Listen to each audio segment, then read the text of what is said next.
Yes, hi everyone. Good morning.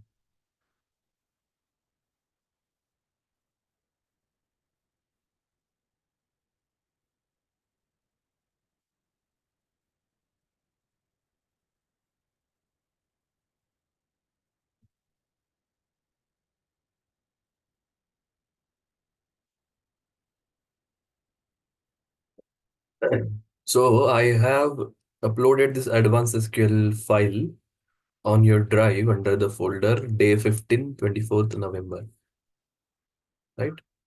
So please download this and then we'll start coding in MySQL Workbench. Get ready with this file. Be ready with this file.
Yes.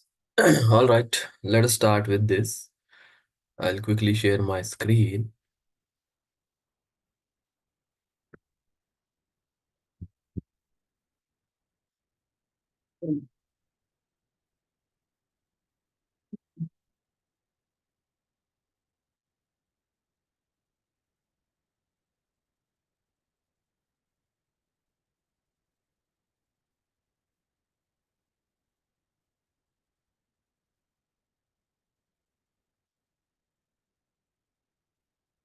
Yeah.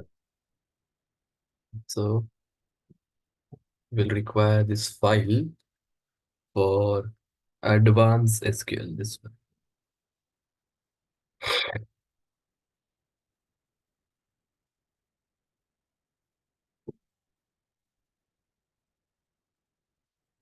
Let us take this, connect to database. Okay.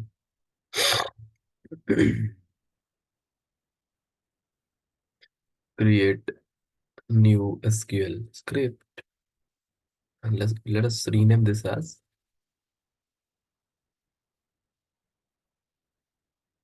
okay. Yeah, and let us paste this advanced SQL thing. So I think we don't we have a data over here? Do we have a data? Okay, we don't have data. Is it?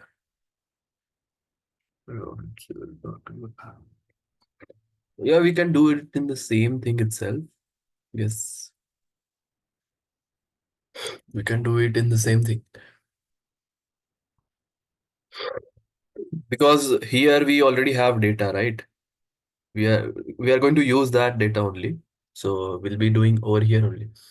Yes.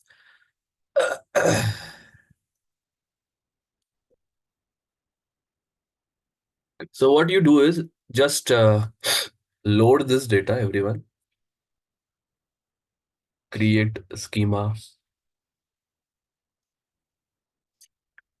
Okay, we need to drop it first. Load this data quickly. Create table. Create table. This one. Create this table. Create this one. Create this. Create this. Create this table. Insert values into these two tables and this four tables. It's done now, right? Now what we'll do is we are interested to solve some questions. The questions are related to advanced SQL concept that we have already seen in the last session, right?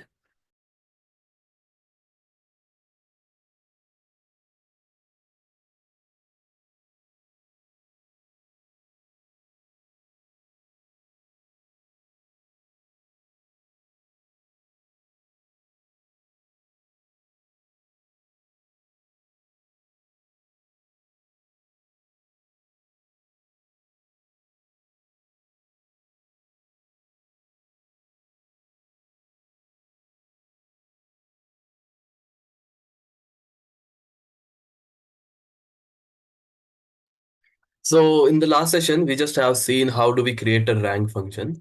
Our syntax for that rank function is rank. Then you open over clause, partition by, and then order by. Like you want to order that particular column in ascending fashion or descending fashion. So rank, you want to find it from bottom or top, right? So that is your syntax. Now let us actually try to do this.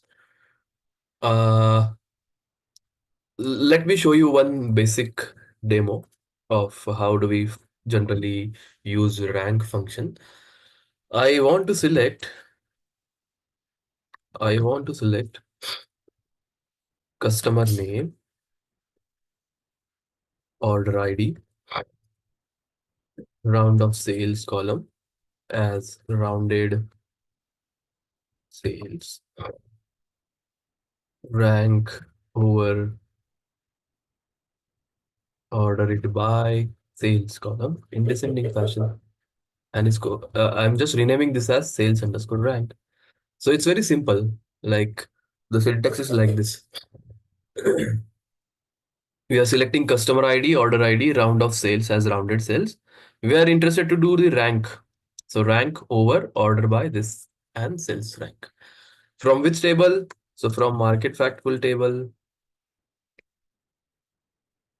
market underscore fact underscore full table, renaming this as M,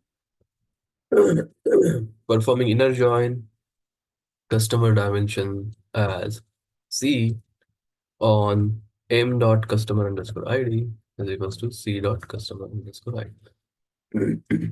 Right? And where customer underscore name is equals to Rick. Basically, we are interested to find Rick Wilson customer. He's there in our data set. We are interested to find the rank for this particular customer. So if you select this, you're going to get the output. I think customer not present. Don't we have Rick Wilson? Okay. Let us quickly select customer name from customer dimension table,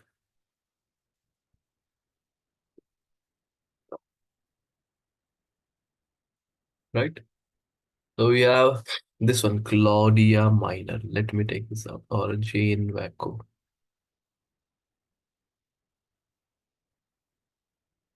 So here I'll write down Jane Wacko. And let me just find the rank of this particular customer. It is not getting it. Okay.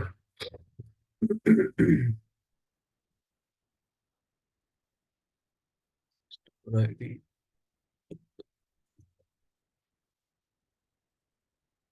Okay. Let us not let us find the another question then. We want to find top 10 sales orders from customer. So top 10 sales order from the particular customer. So what I'll do is, as I explained in the last session, we have CT, right? So to find this, you can create view or you can create CT to make our task easy. So let me just create a CT, renaming that common table expression as rank info. And that particular query is selecting customer name, from order underscore ID, from a round of sales, round of sales as rounded sales, comma, rank over rank over order by sales column in descending fashion as sales underscore rank. And from which table? From market fact full table, renaming this as M, performing inner join on customer underscore dimension, C on M dot customer underscore ID is equals to C dot customer underscore ID. And where customer,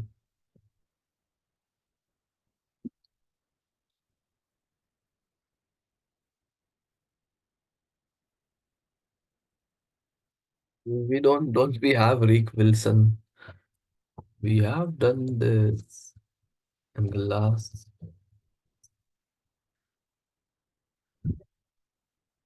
I'm selecting start from the rank info CT that we have created, where sales underscore rank is less than or equals to 10. Right? So if I perform this, I'm not getting any output out there.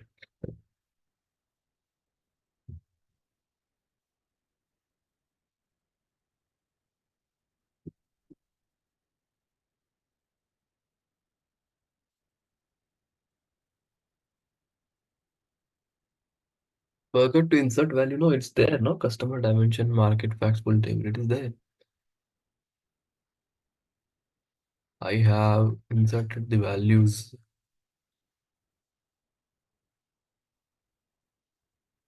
See, here we have market fact full. So I have inserted. Now it is not there. I mean, it's already there. So duplicate is not. Okay, let me do it one more time. Last time. Let us drop this. Let us create this. Let us use this. Create a table. Then create this customer dimension table. Manufacturing table. Orders dimension table. Product dimension table. Shipping dimension table. Zero row affected. Zero rows. Okay. Mm, drop market full table. It's already not there. So okay. We can create. It is created. Inserting values. Right. And inserting values. So it is done. Right. Okay. In market factful table. In market factful table. Do we only have 15 entries? Select star from.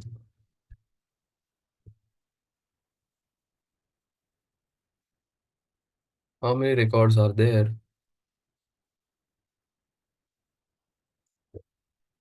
Only 15 are there. That's why we are not getting output for this. Because in customer dimension,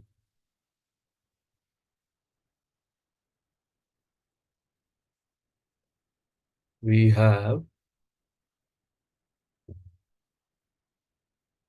yeah, more than 59. 1, 2, 3, 4, 5. Select, count, star.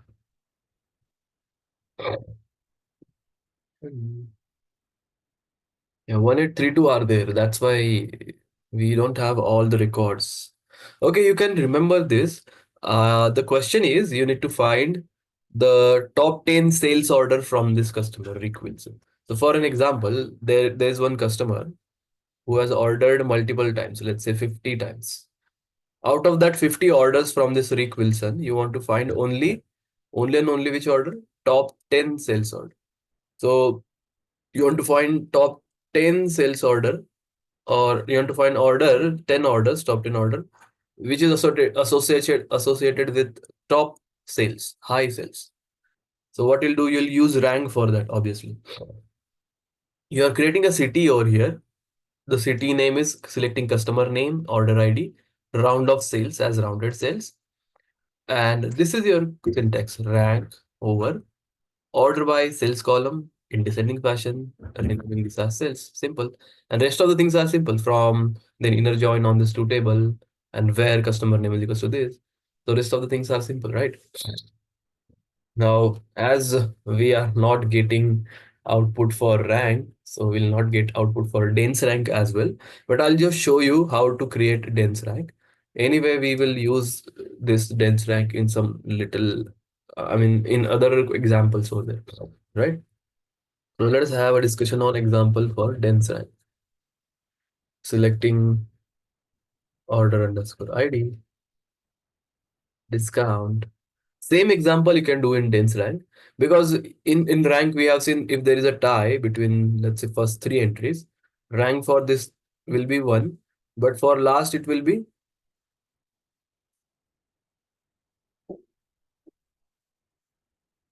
it should be 2, but it will give 4 for rank.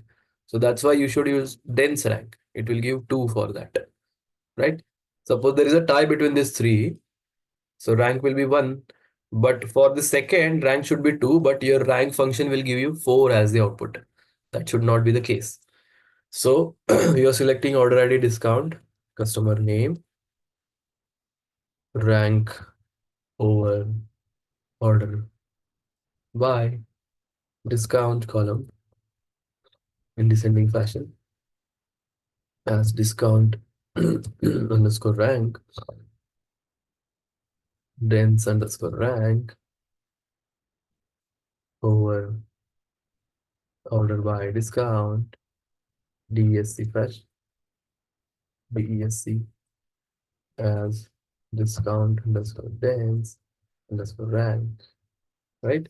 So this is how you create a rank, and this is how you create a dense rank. Only difference is you just need to write down dense rank. That's all. The rest of the things are same, right?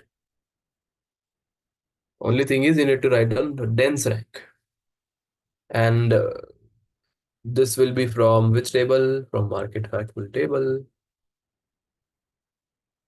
You can rename this as M.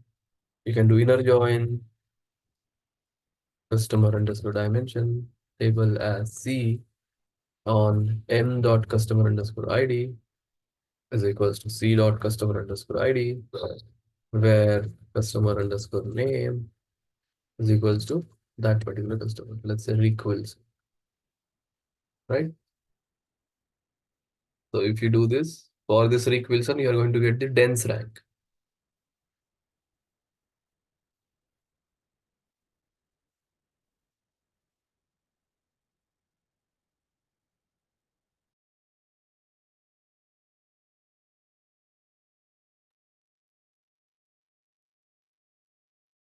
So that is your dense rank for you. Then what we'll do is now uh, we will understand the Next part, that is your partition clause, right?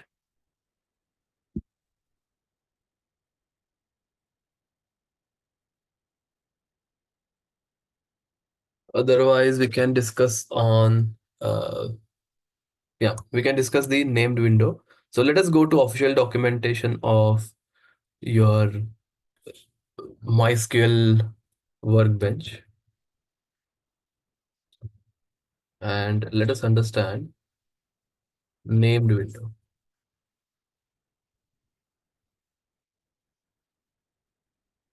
So it is little advanced. You just need to have a theoretical sound knowledge of this. That is more than sufficient. So windows can be defined and given names by which to refer to them in over clause. To do this, we use a window clause, right? Named window. Like you are going to create a window that will be, you will name that, and that particular window you are going to use multiple times. If it is present in a query, the window clause falls between the position of having and order by clause. So the as you know, as I told you to have, remember the order in which SQL queries is written. You just need to remember the order. So first is, let us discuss this. First is select, right? From, then if you want to do join, you can do join. Then there is where, group by, then you have order by. If you have limit, okay, order by, okay. Group by, then you have having clause, then window function, which we are uh, studying right now, and there will be order by last. So depending upon the situation, you can use having and window. It is not necessary to use that. Select, from, join, where, group by, and order by is also fine, right? So if you want to see example for this, okay, just let me take out the example.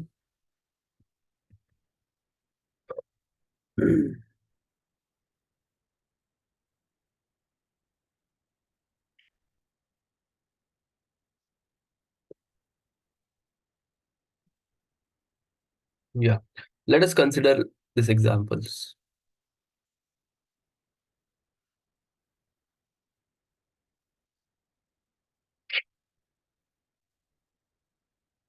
See,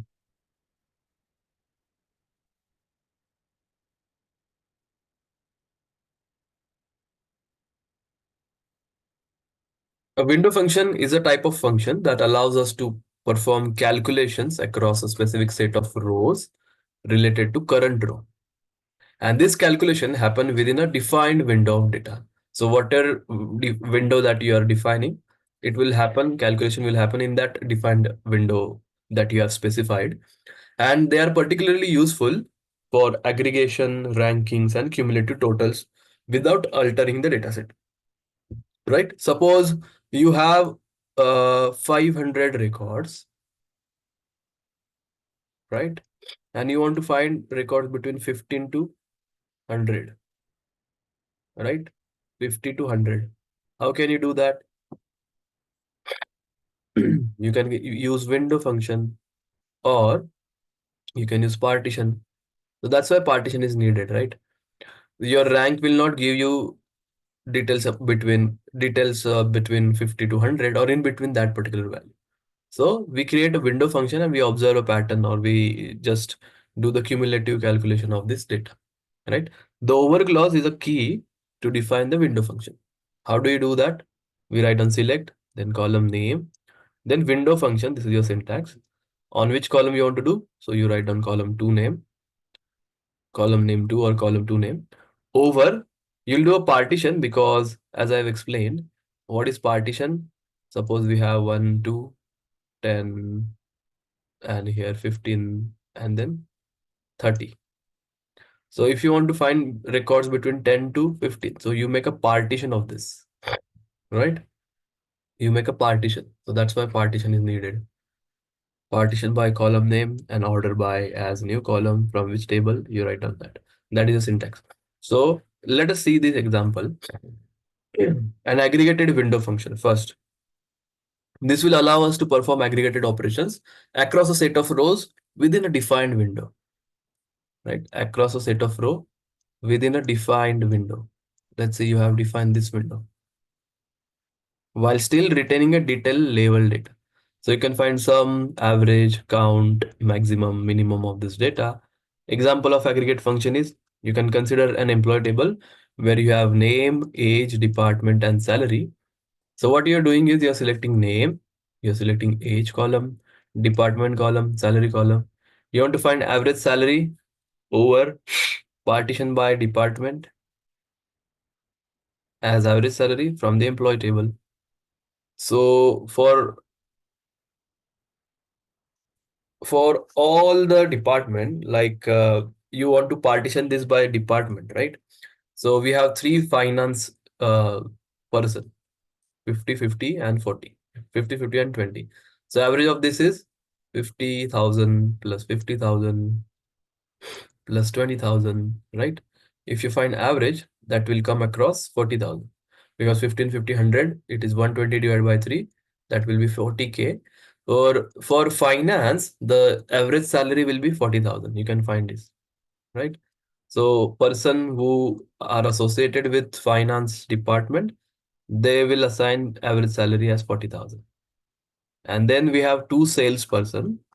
So sales is 30 and 20. 30 plus 20, 50. 50 divided by 2 is 25. So their average is 25,000, right? So as shown in the figure, you can find average salary within each department, which remains constant for all rows in the department. That is one simple. Then you can find rank as well, just like we have seen rank at dense rank. So for an example, same example we have salaries associated with the employees and we want to find the rank. So what you can do is forget this thing. A simple rank function we can use.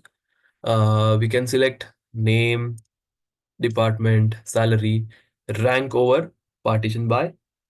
You want to do partition by which department, because departments are most common columns out of this, all the columns out there. Order this by salary in descending fashion because you want to rank this based on the salary, and you are to rename this as employee rank. So that will be your rank, and this will be your dense rank. So dense rank over partition by department, order it by salary column in descending fashion as employee dense rank. From which table? The table name is employee. So if you observe, we have a difference between rank and dense rank, wherein rank simply giving you 3 over here. So it should not be, just a minute.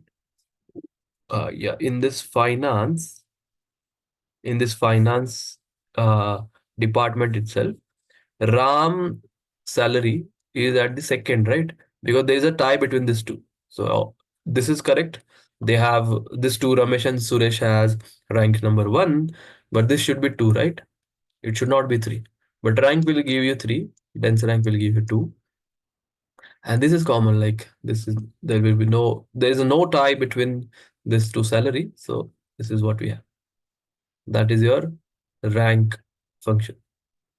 So window function is crucial feature for advanced data analysis, but it's not like that you should use or you should have understanding of window function only.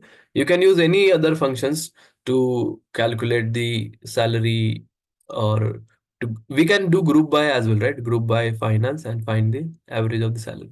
That is also one alternative. So in SQL, we have multiple approaches to solve the questions, right?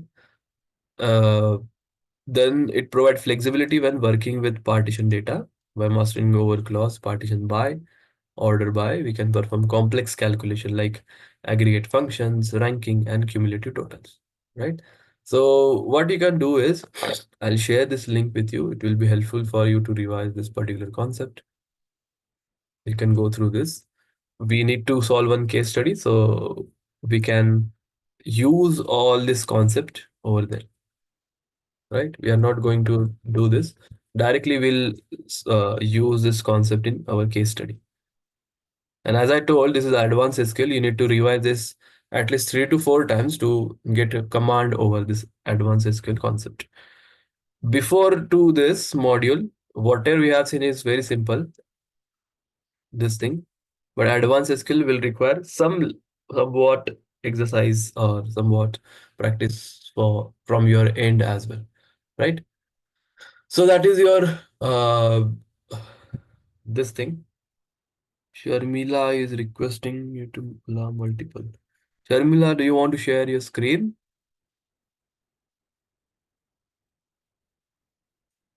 No, Or is it by by mistake my hand touched. Sorry. no problem. Mm. So that is your this thing named window. Now we have frames, as I discussed. There is a need of frame because frame will also will help you out to select a particular data in which you are interested in. For an example, you have row number starting from 1 to 500, and you want 1 to 30, let's say, and you want to have an understanding of only and only, or you want to deal with 5 to 15 row number. So make a frame out of this, and then you will it's very interesting thing. You just need to use succeeding, preceding over, we'll see that, succeeding, preceding, that that is something which we have. So what I'll do is I'll give you one link, you can read that, and I'll take one example for this. There's one uh, this window functions are useful to calculate moving average, especially in stock market sector.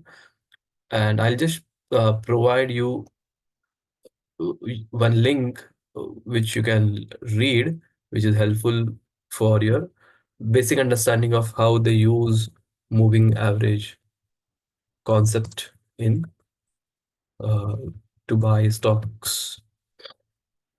So it is a advanced read, extra material for you. This is not related to our syllabus. You can read this, wherein you'll find how they generally find moving average, and that moving average concept is easy to deal with by using this frame concept. So moving average is widely used technical indicator that smooths out price trends by filtering out the noise from random short-term price fluctuations. It can be constructed in several different ways and employ different numbers of days for the averaging interval. You can read this article like how this moving average will help them out to buy stocks and understand the critical uh, situation or the best situation to go for buying the stocks, right? Even though that is this is something we'll be dealing with when we'll see time series analysis in Python. So this concept is very easy in that segment in time series analysis, right? So you can read this. I'll just share this article with you,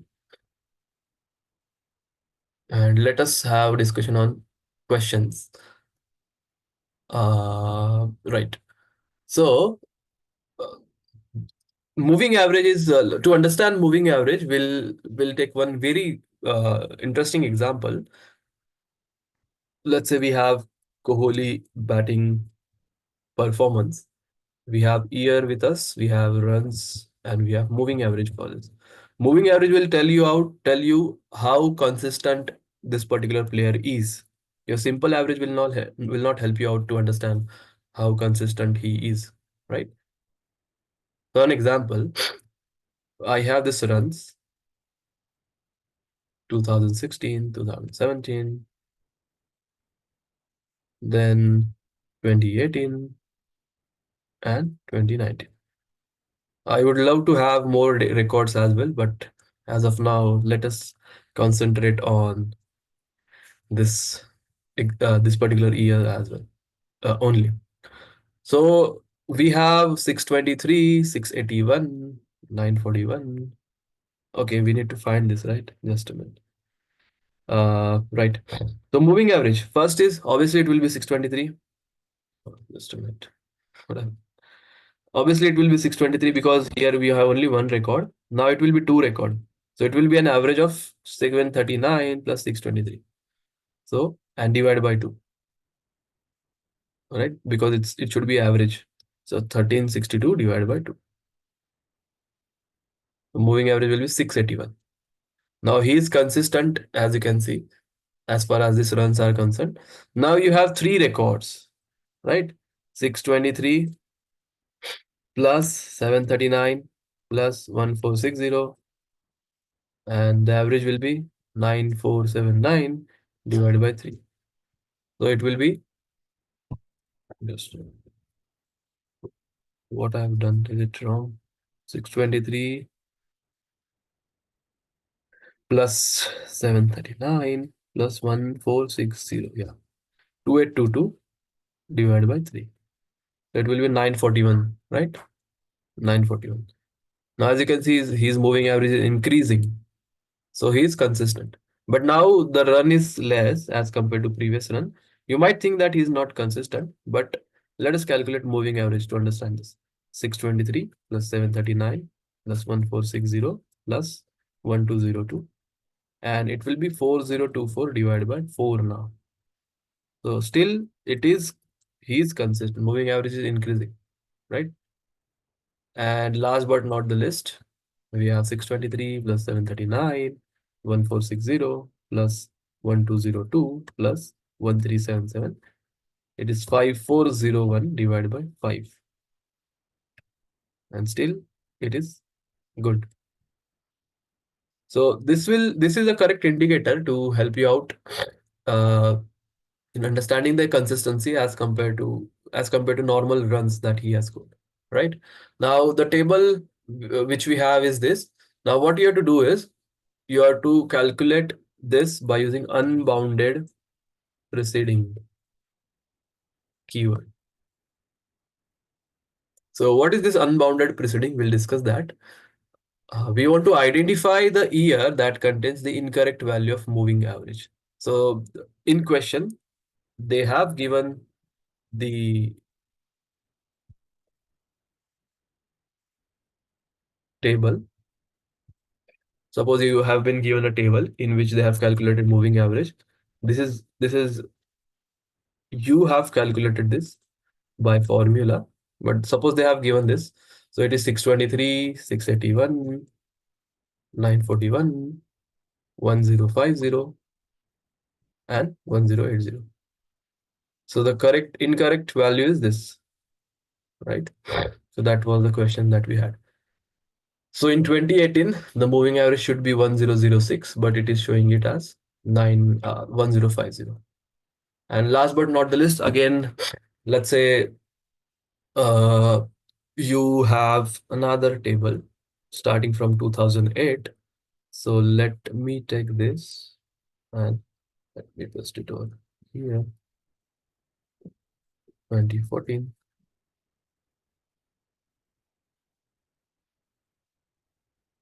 2008, right? And we have 159, we have 328, 995, 1382, 1028, 1268, 1054. Suppose. Now the question is, table that we have contains number of runs scored by Virat Kohli over the period of 2008 to 2019. You need to add another column which displays the 5-year moving average of the number of runs scored. So that is something which we are actually going to have a look by using SQL, right? How do we do this?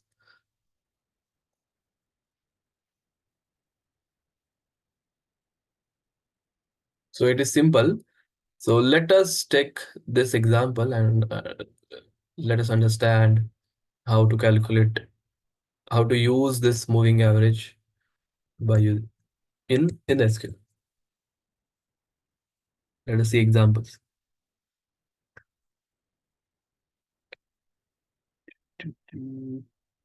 Just a minute. Right. So we have this data, suppose.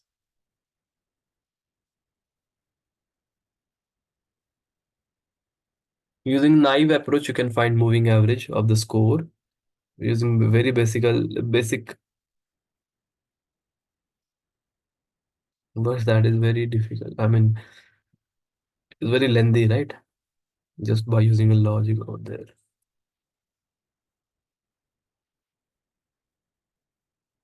What we have.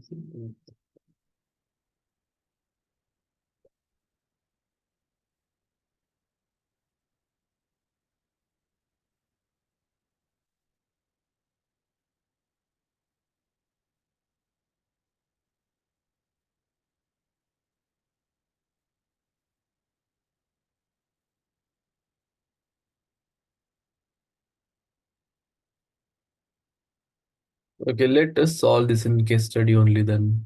Well, right now we don't have an example for that.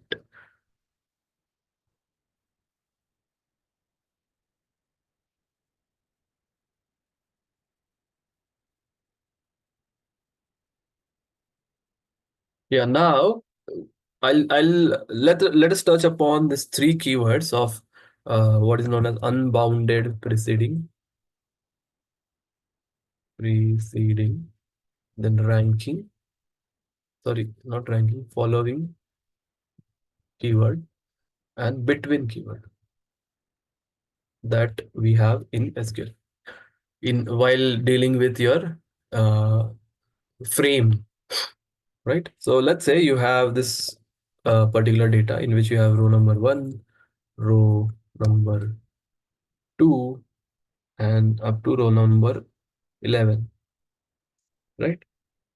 And you want to suppose you are doing this thing, you have written order by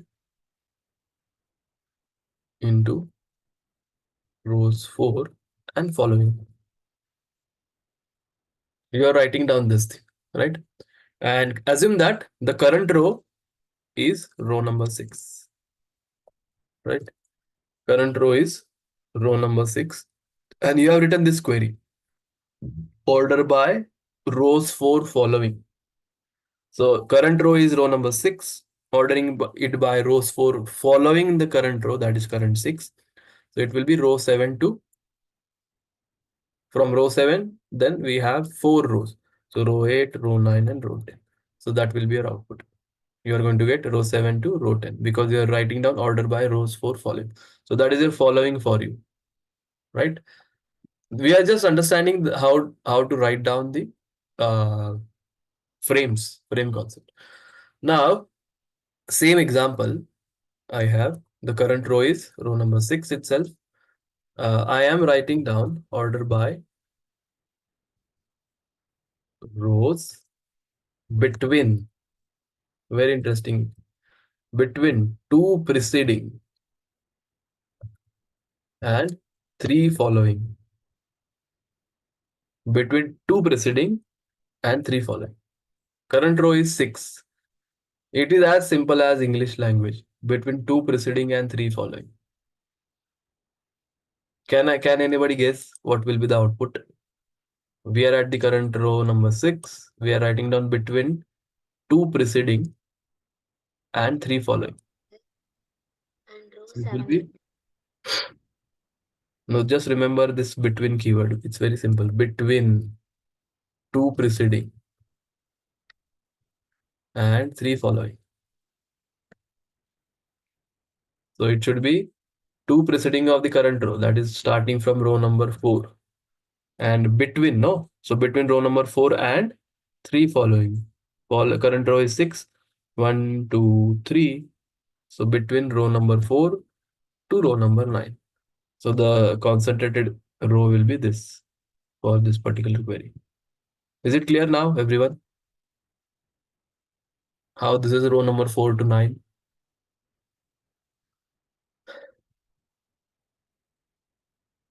What about other guys? It is between, no, between. If I write between 10, see, it is as simple as this between 10, yeah, between 4 and 9. So it will between 4 and 9. Just they have written 2 preceding and 3 following. That's all. And last question for today is, let us say you have the same example over here. Question 3, question 2. Current row is row number 6. Current row is row number 6. And you're writing down order by in descending rows between, now little English, unbounded preceding and 2 following. Now I understand this will not be easy for you, but can anybody just guess randomly between unbounded preceding? 1 and 8, sir. Between 1 and 8.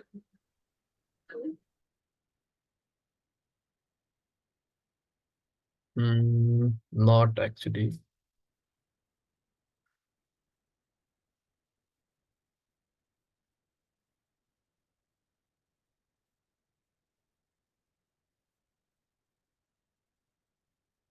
Okay, let us take help of this Gemini. Because this is little tricky. It will take all the rows, not all the rows, two, we have two. So 4 to 11 it will take. Answer is 4 to 11. But let us ask Gemini. What do we mean by unbounded preceding and two following?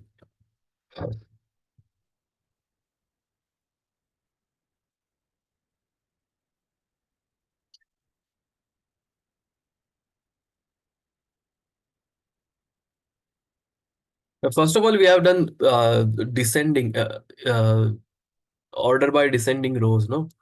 So that is also important. That is also important keyword over here. Order by descending, and then between uh, unbounded preceding and two following.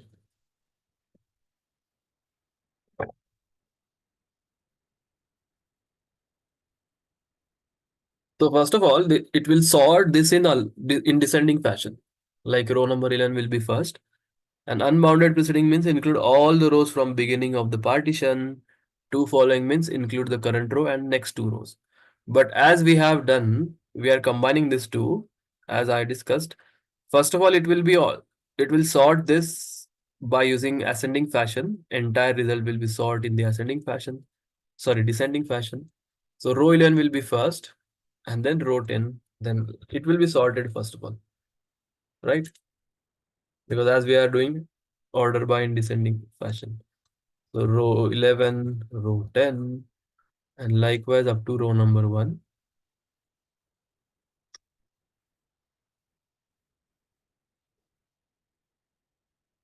Okay, I'll write on just 9, 8, 7, 6, 5, 4, 3, 2, 1. Right? And then between unbounded preceding, current row is 6th. Unbounded preceding means unbounded. There's no any bound with the preceding one. So before 6, it will take everything. 11 and that kind of thing. Starting from beginning to current row. And 2 following. Because current row is 6, following 2 is 4. So it will be from row 4 to row 11. Row 4 to row 11. So that is your unbounded preceding for you and order by descending rows. So sort the result set based on the specific columns and used to arrange row in ascending and descending order, like that, right? Okay, so let us have a quick break of 5 to 7 minutes. And after our break, we'll deal with the case study. right? We are going to solve one case study that is having MCQ as well as practical part.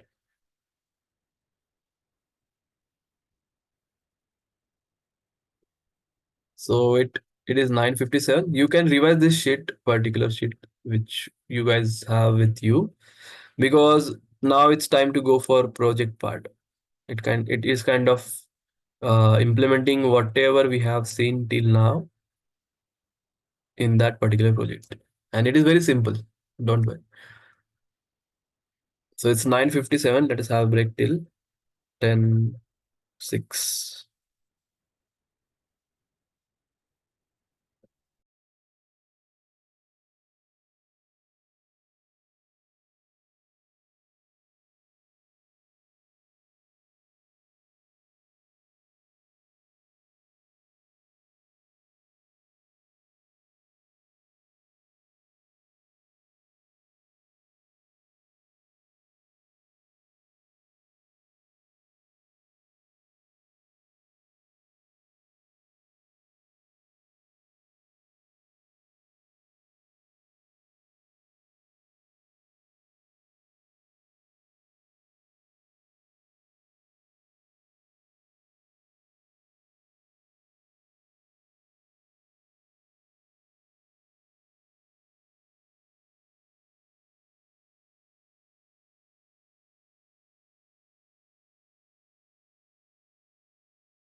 I have uploaded this file to you.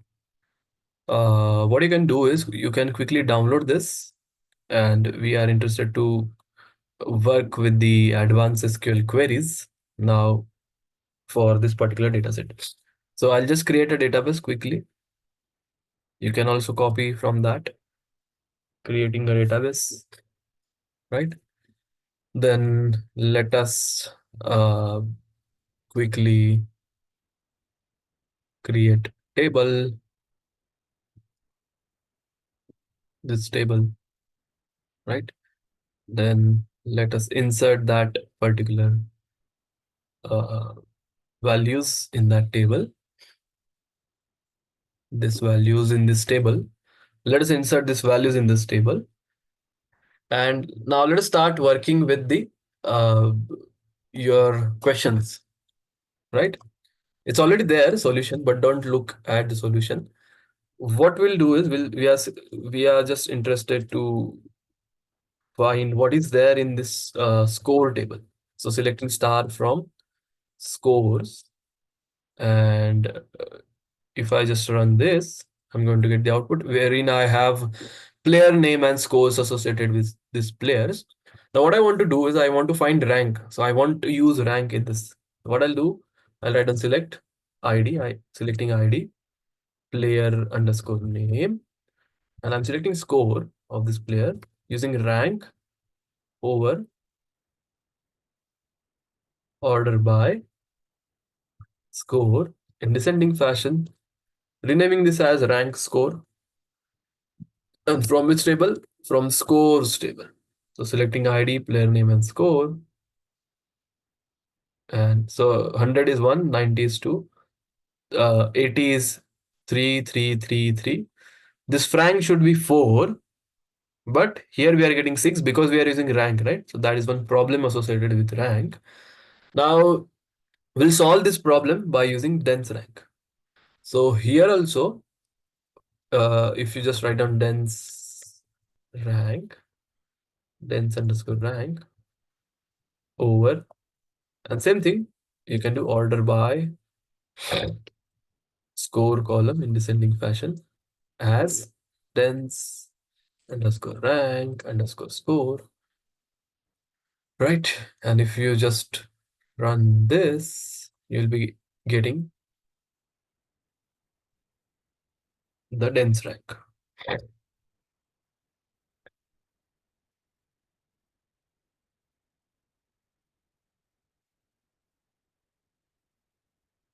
Now, if they're not allowed, we can do it separately as well. Selecting score, selecting ID from which table? Scores table, right?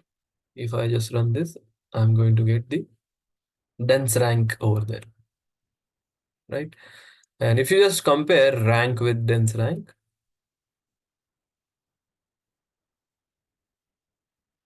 comma, no? Mhm. Yeah, comma should be there. So if I just run, you can see till this point of time, this is fine, but here rank should be 4, this should be 5, this should be 6, 7, 8. So that is your dense rank for you. I hope this is clear. Let us move to the next part. We need to create a table. So we'll create sales table and insert values in this sales table, and we are going to insert values in this sales table over here. Insert values in this sales table, and okay. So let me run this, and then we'll solve some questions. So the questions are: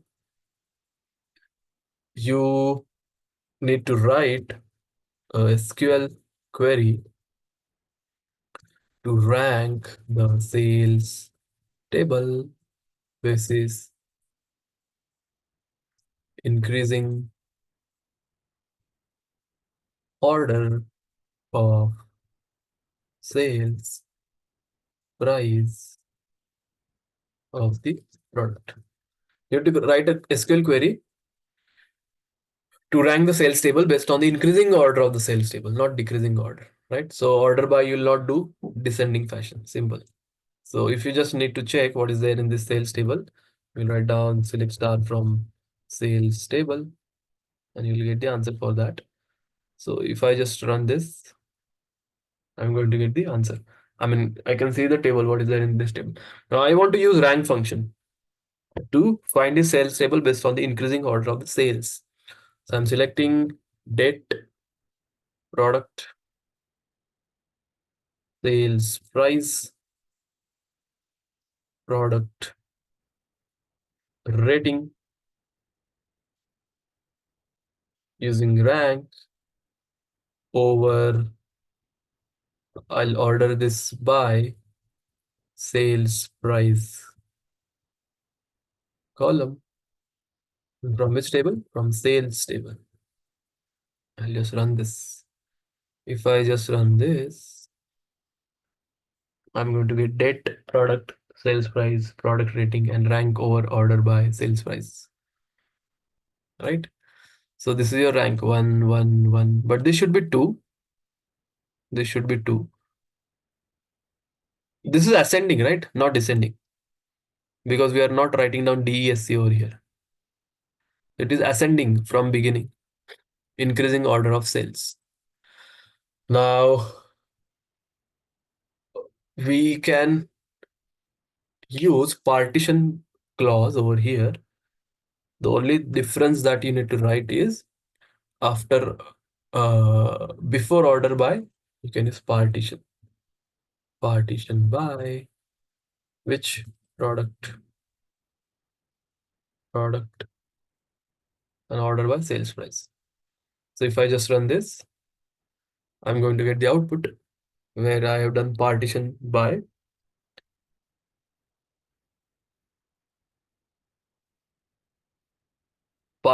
which product.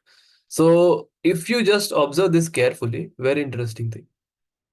If you just observe this carefully, there's a partition for product A, we have rank. Wherever product B is starting, rank is reset, right? Wherever product C is starting, again reset. So that is your partition. Very important one, partition. Is it clear, everyone? What is partition?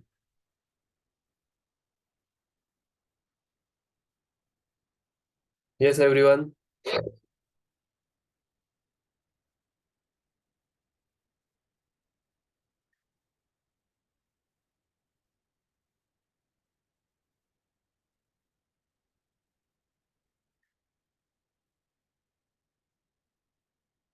Write on this.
Sir, did you share any file in chat?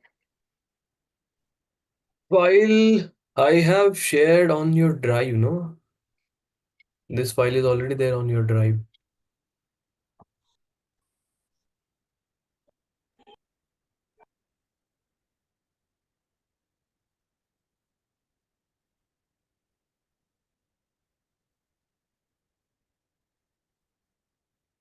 Can you reshare drive link? Okay. Make sure this is with you always, drive link.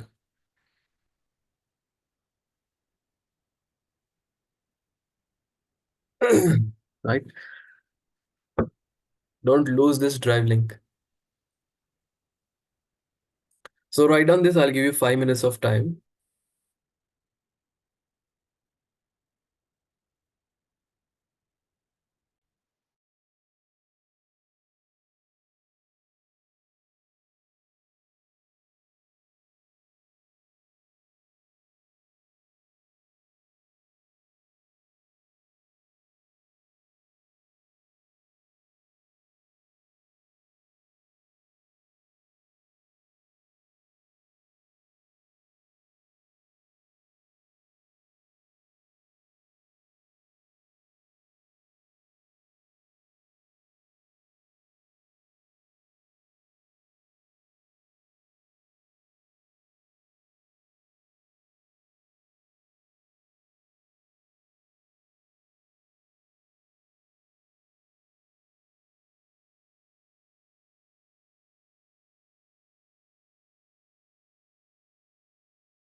Okay. So now let us calculate the running total.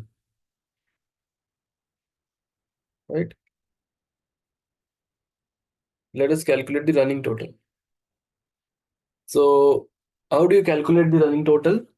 Is you will let us write down a question. Write a query to calculate. Write a query to calculate the running total of sales of each product ordered by date, right? Ordered by date. So to calculate running total of sales of each product and which is ordered by date, so you have to group this by, sorry, order this by date column, and running total means, let's see what we can do. So I'm selecting date because I want to order this by date, product because we want to group this by product wise, and then sales, right? So sales underscore price, right? Sum of sales price, because product A is 3 times over here, so we need to take sum of sales price over, we should make partition by which column? Product, because we want to find product wise running total of sales. So partition by product and order by date, because the question is it should be ordered by date. So to calculate running total of sales of each product ordered by date is this, and let us rename this as running underscore total. And from which table? From sales underscore table that we have with us. So if I just run this, okay, comma is missing after the sales price. If I just run this, I'm going to get product A. This is total, but this is running total. Like product A is 100, then here 250, and then here 450, then again product A is, so total product A total is 700. Simple. Product B total is 450. Product C total is 450. Right? That is known as running total. You can find average of running total, basically running average or moving average. Similar, same thing you need to do, just need to mention average AVG, right? And rest of the things will be same. That will be a moving average. Yes or no? So here, moving average you are calculating, as we have seen this in Kohli example, if you remember. Do you guys remember this? Everyone? We have calculated moving average. So same thing we are doing. We are just using average. That's all. Very simple. Is it clear, everyone? Is this thing clear?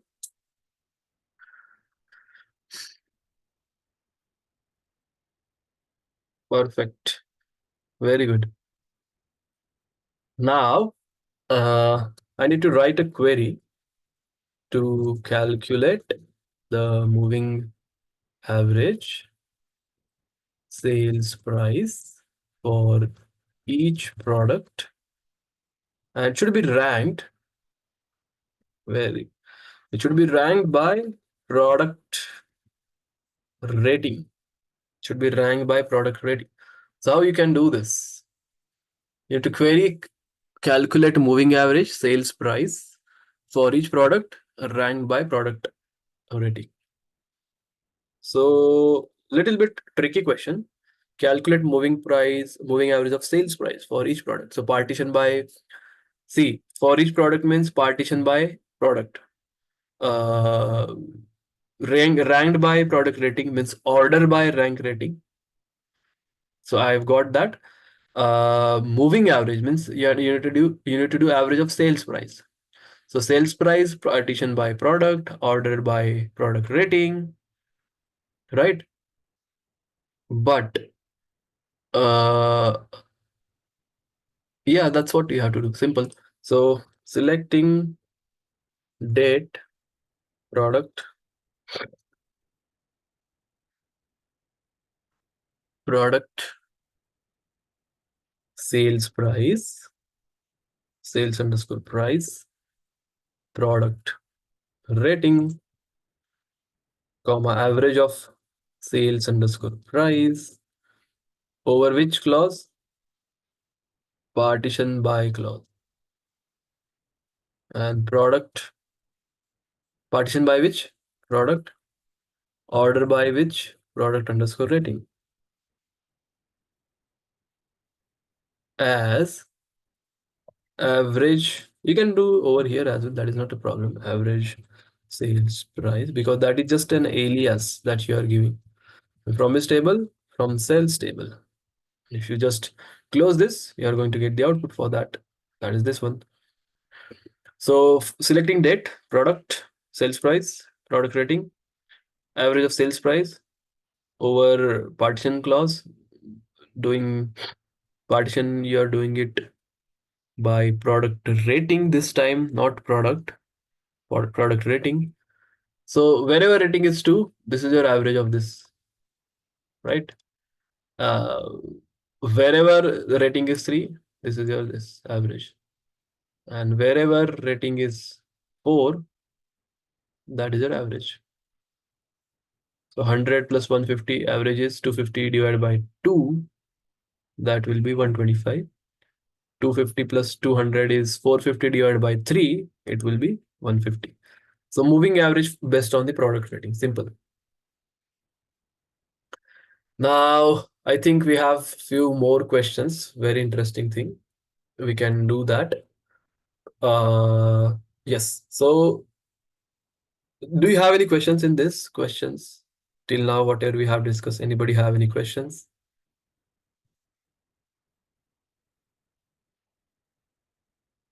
If you don't have any question, let us move then.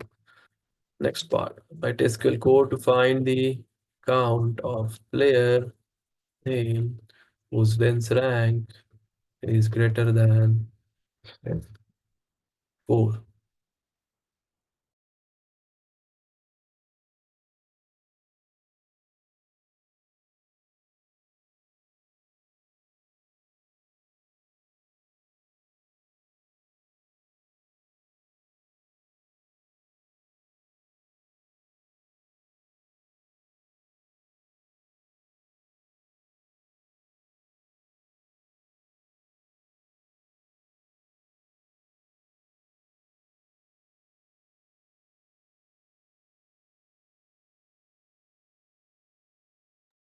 Okay, so we need to write SQL query to find the count of player name whose dense rank is greater than 4.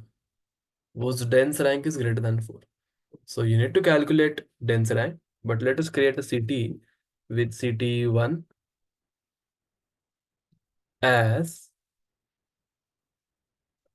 then we are selecting ID, player underscore name, score, dense underscore rank, over order by, score column in descending fashion as dense underscore rank underscore score from scores table.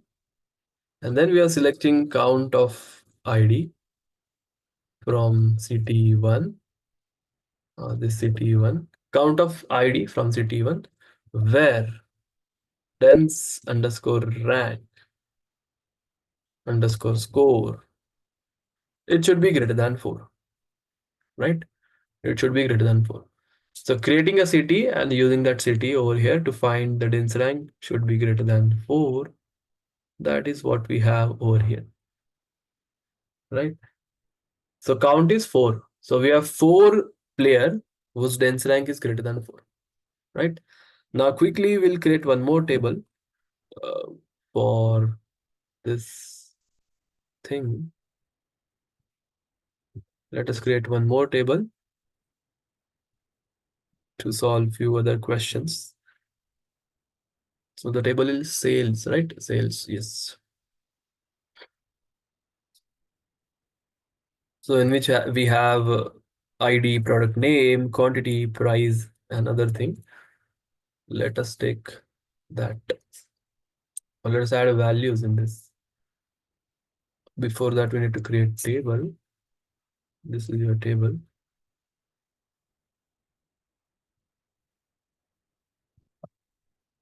Let us create table. And let us add values to this table over here, right? Now, let us see case statement.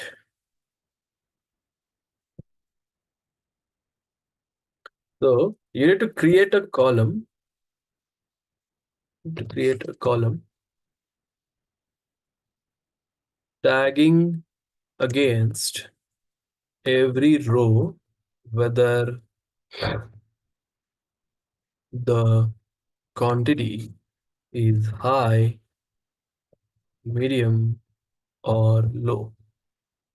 And using below criteria, high if quantity is greater than or equals to 5, medium if quantity is less than 5, and greater than 2, it is low quantity, right? So selecting star means all the columns. Case statement, as we have discussed, case statement are used to create a criteria. So the syntax is when quantity is greater than or equals to 5, then it should be high. Simple. It is simple than your Python uh, uh, programming language, right? When your quantity is greater than 2 and quantity is less than 5, then it should be medium. And else it should be low. And you'll end this as category from which table? From sales table, right? So if you run this, you're going to get the output. Wherever the quantity is greater than 5, it is high. Wherever it is in between 2 to 5, it is medium. And less than this, it will be low. Simple. End as means you're assigning a column name to that, right? Case statement, when the quantity is this, then it is high. When quantity is this, then high. Else it is low. End this column as which name? Category name. From which table? Sales table. This is your syntax. Just write down this. I'll suggest you to write down this and then we'll go to the next question. Write down this.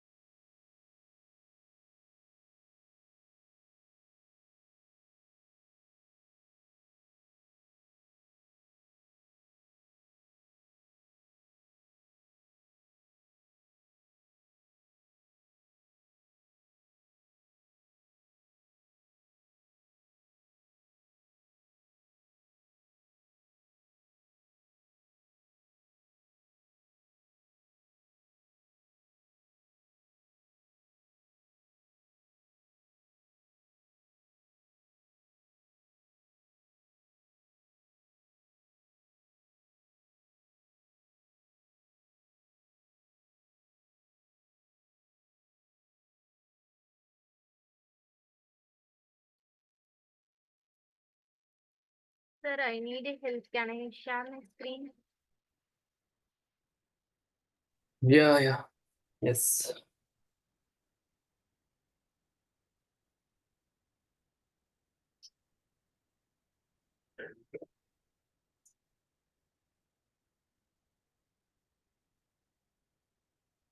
Can you able to see my screen, sir?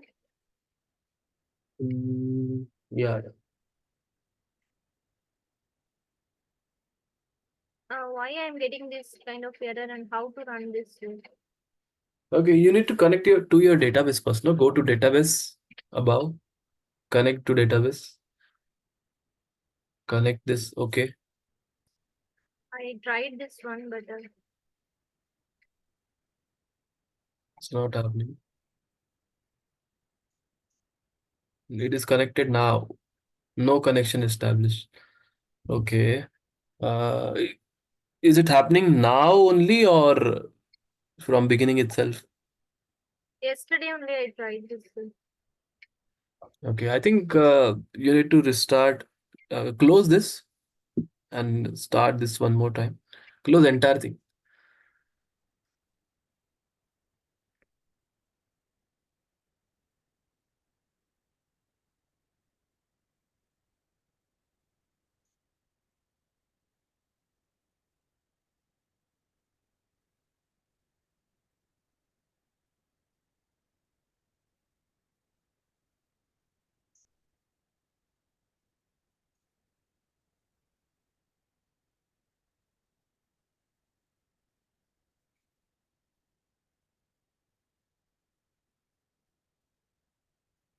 Hmm.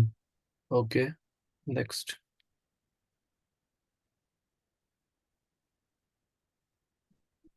Could not connect and able to connect. Continue the server simply not running. Do you need Is there? my Is, local host? yeah.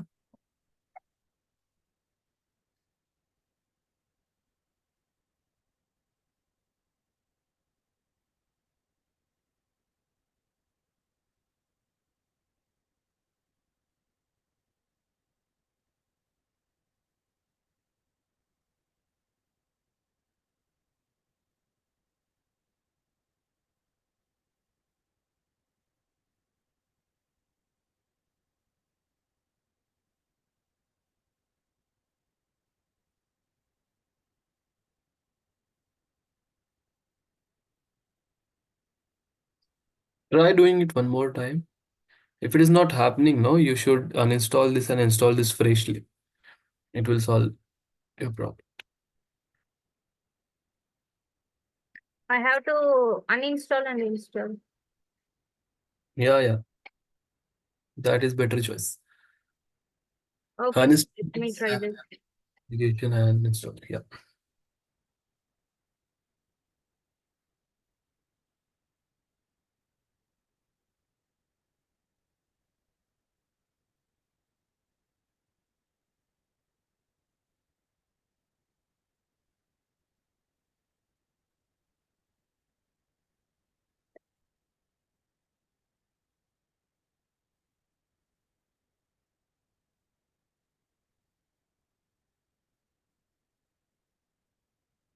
Okay.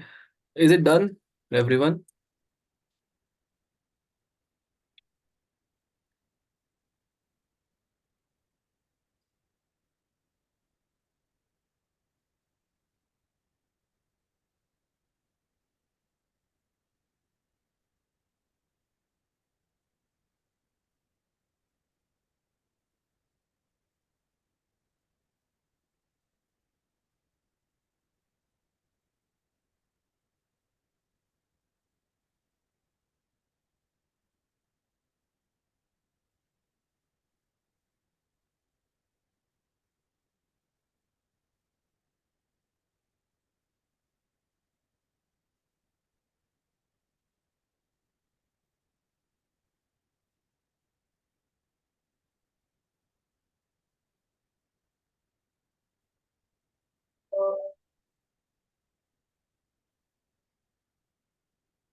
All right. Let us go to next now.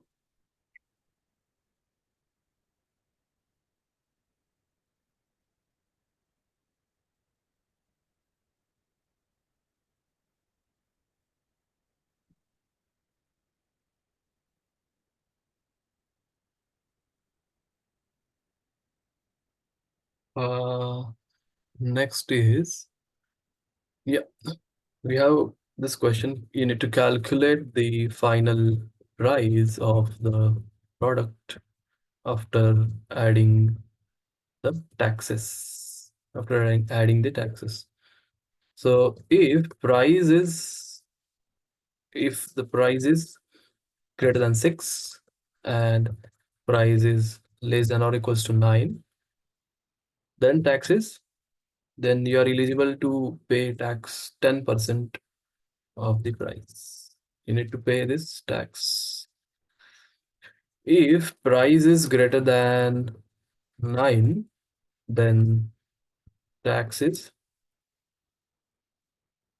8%. And if else, it is 15%. Right?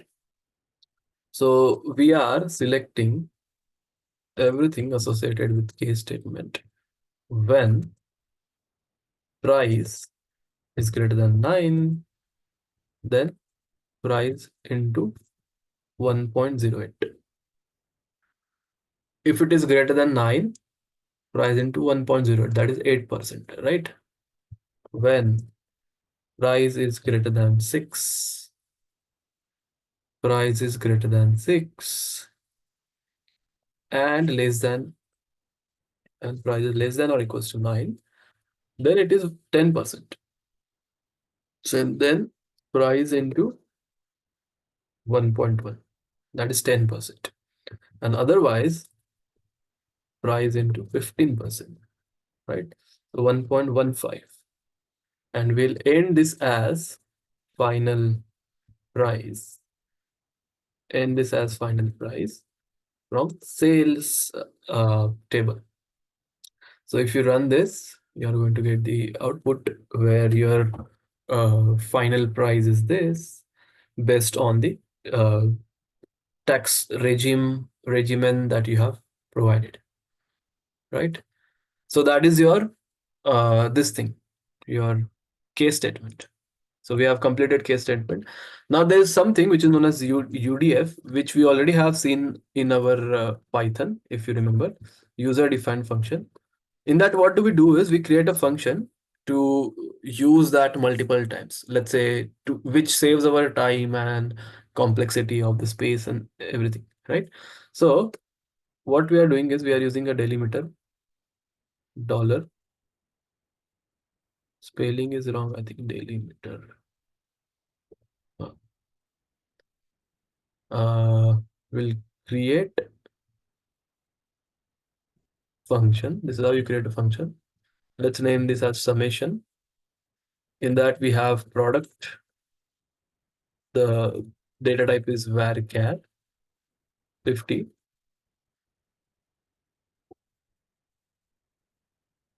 Then data type. Yeah, this is your data type of the input.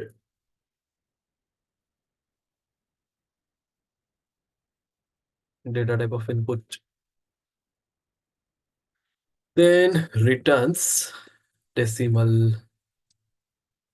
This is data type of output. And then deterministic. You will begin this. You'll declare output as decimal. And then you're selecting sum of price into output from sales column, sales table, where product name is equals to product. Return output and delimiter. And this is delimiter close.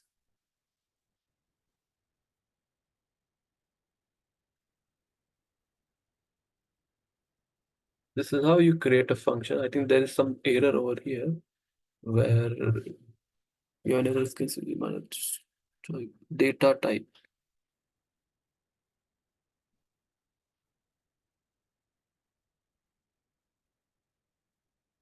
If I don't use delimiter, then solve.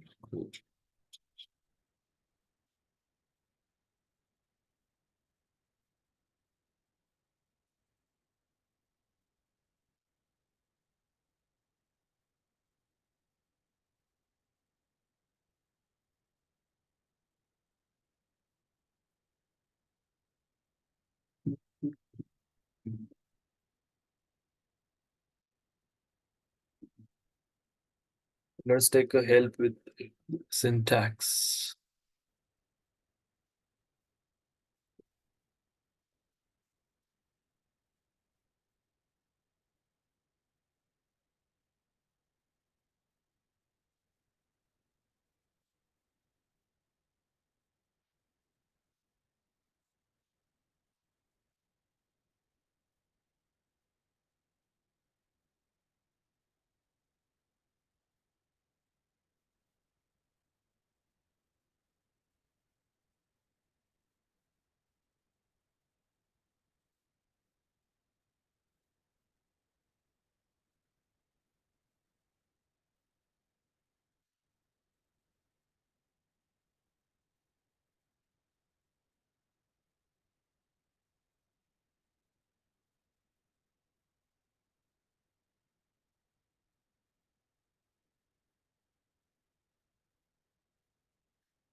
We need to add this delimiter first.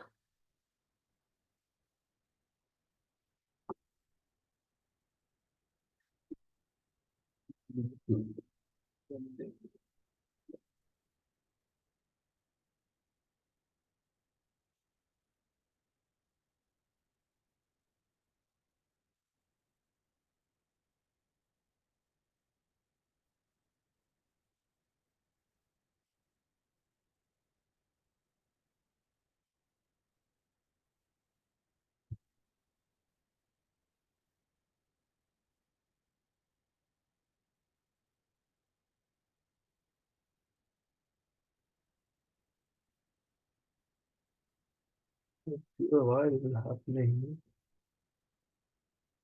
Spelling mistake. Is it? No, it's not.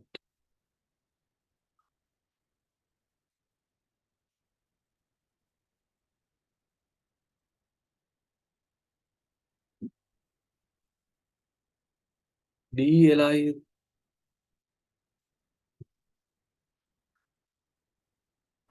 I think it is LIMITER. Maybe.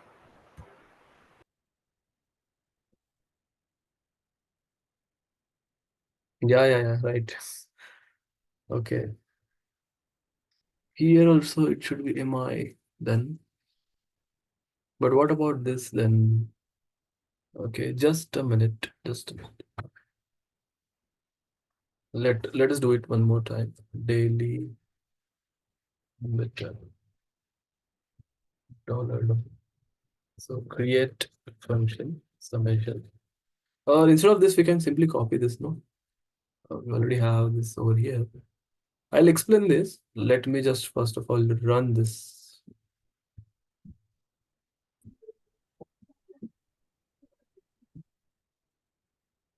Now it is correct. Thank you. So this is how you create a function which will calculate summation of the product. And as you know, in Python also we used to create this. And how do you use this function? Function name is summation.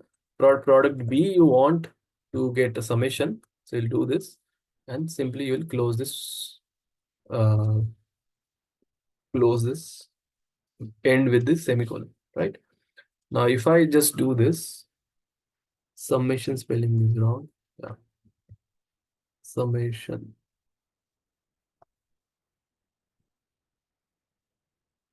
Yeah. If I just run this, so I'm getting how many products are there with product B. So we have 42 product. If you just see an explanation for this,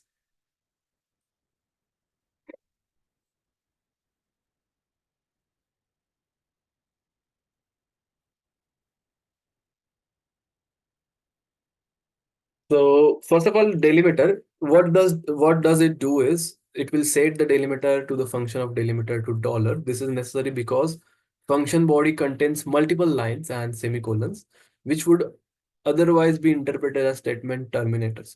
So if you use this delimiter, we are just giving uh, strict command to our lines of code after a delimiter, that even though if I have uh, semicolon, don't consider this as the end of the statement, right?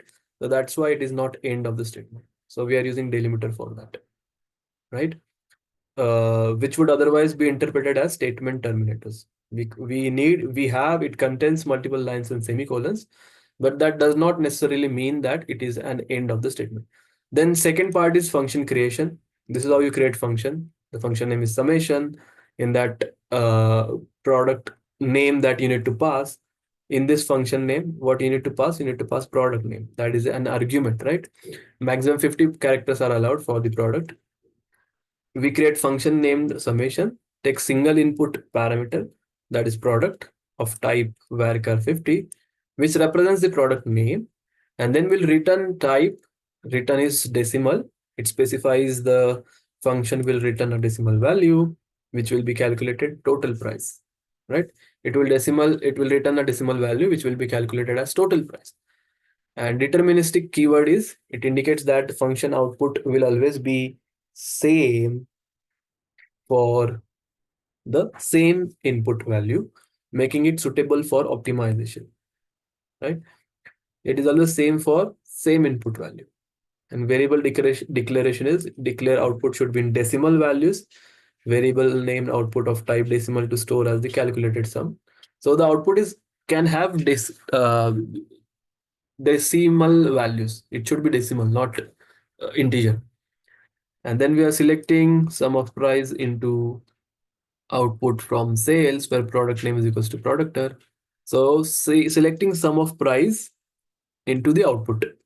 Sum of price into the output. From which table? Sales table. And where product name is equals to this product that you are going to pass in this, right? So it's more or similar to your Python user defined function, right? And then return is output, just like how you used to create a function in Python is you used to define this, right? Then let's say name of the function is name. In that you need to pass A and B, right? You need to define whatever it should be there. And you return this with let's say output, right? How do you call this? You call this by name. In that you pass A and B, it will be called. So that's how you are just doing this. Simple. So that is your stored procedure, sorry, user defined function for you. We have an alternative to this. It is known as stored procedure. It just like the same thing. Uh, like we are creating a procedure. If you just see a definition part of stored procedure, stored procedure.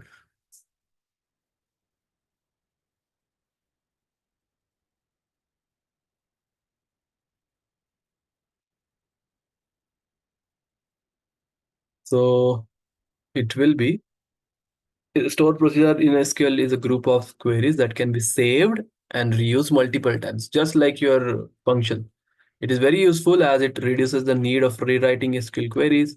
So we have views, we have CTEs, we have stored procedure, we have user defined function, right? It enhances efficiency, reusability, security in database management. User can also pass parameters to stored procedure so that stored procedure can act on the passed parameter values. Stored procedures are created to perform one or more DML operations on the database. It is nothing but a group of SQL statements, but that accepts some input in the form of parameters and perform some task, may or may not return a value. So how do you create this? You create like this, create procedure, and you need to pass the parameter. So let us try to solve this question now. We'll create a store procedure.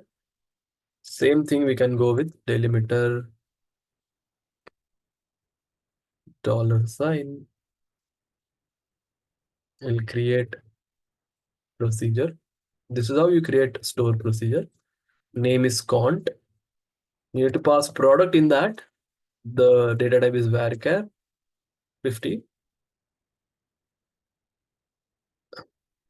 Spelling should be proper. To begin with, begin. In that we are going to select quantity from sales table where product underscore name is equals to product. And we'll end this as dollar and daily meter. Right? It is created. The name is cont. So we'll call this stored procedure. Earlier, we need to select this, right?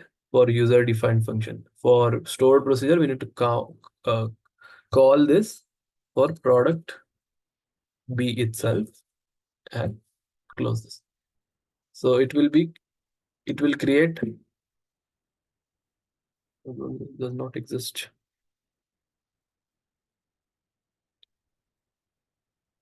Okay, how I not run this?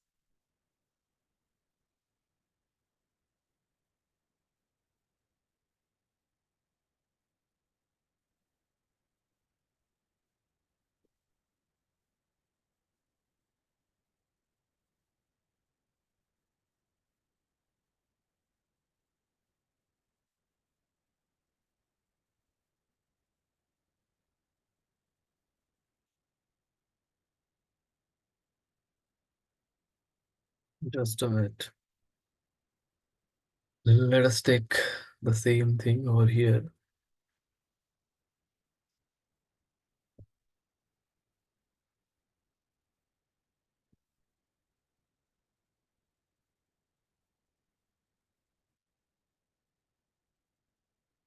Okay, it is created now. Now we need to call this. So we'll call cont for product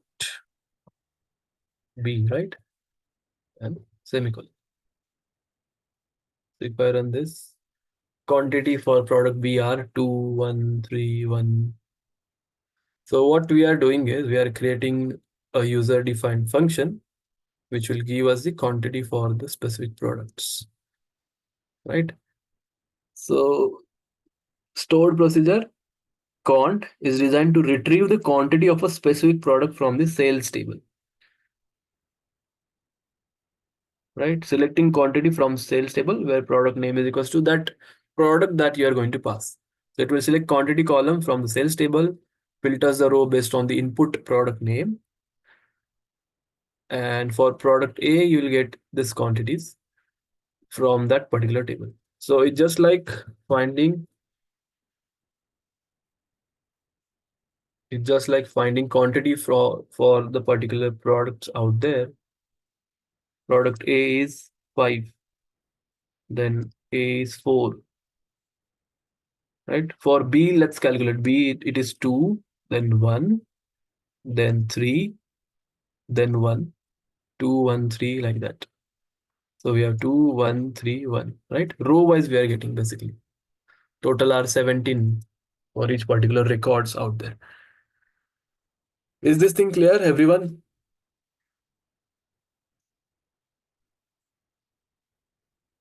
Anybody have any questions in this? And last but not the least, we need to write a SQL query to create the stored procedure, which will take month as an input and return the product names for given month. And also it will write procedure call June month. So delimiter $, creating procedure, product underscore name,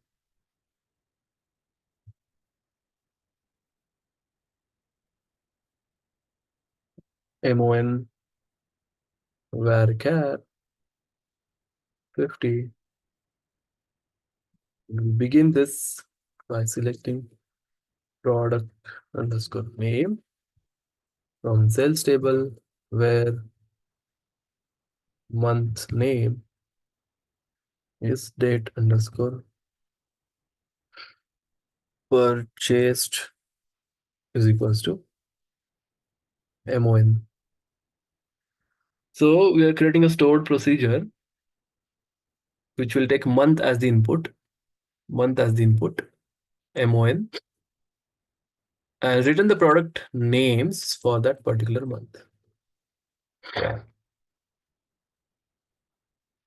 And we will call this for June month, let's say. So this is created, semicolon, end this with dollar and delimiter. Yes. Right?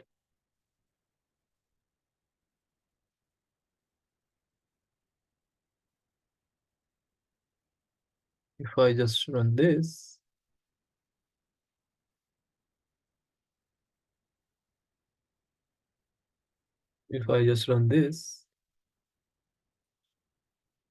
why this is not created?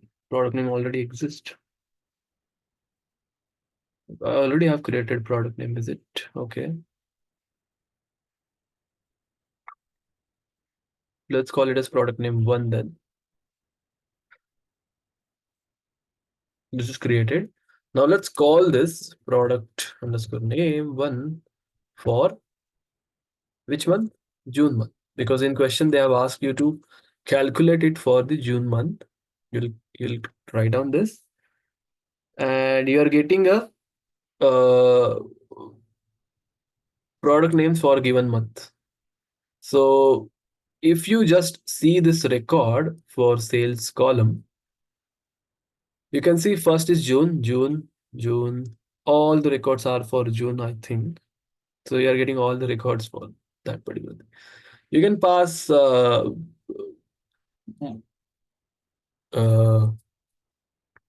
particular year or date as well for this.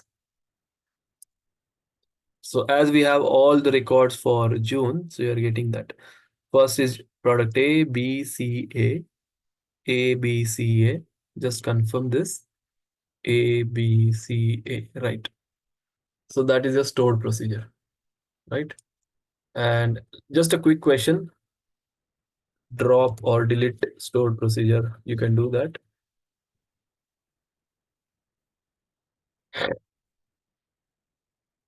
By using drop procedure and this thing, right? Suppose you want to drop this cont or uh, this product name. So you'll write on drop procedure. It will be deleted, right? That is that as simple as this. So you will not be having a product name now in this. Okay, I have to.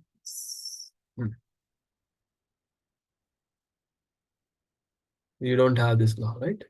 Because you are getting the error. It does not exist. So that is what we have for the SQL module. If you have any questions, if you have any doubts, you can ask.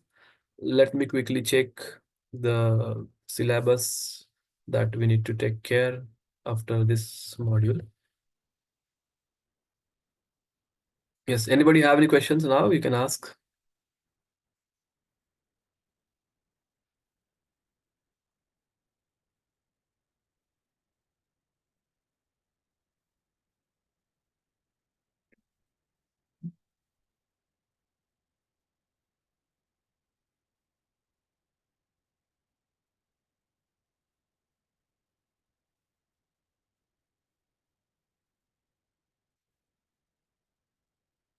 Yes, guys, do you have any questions?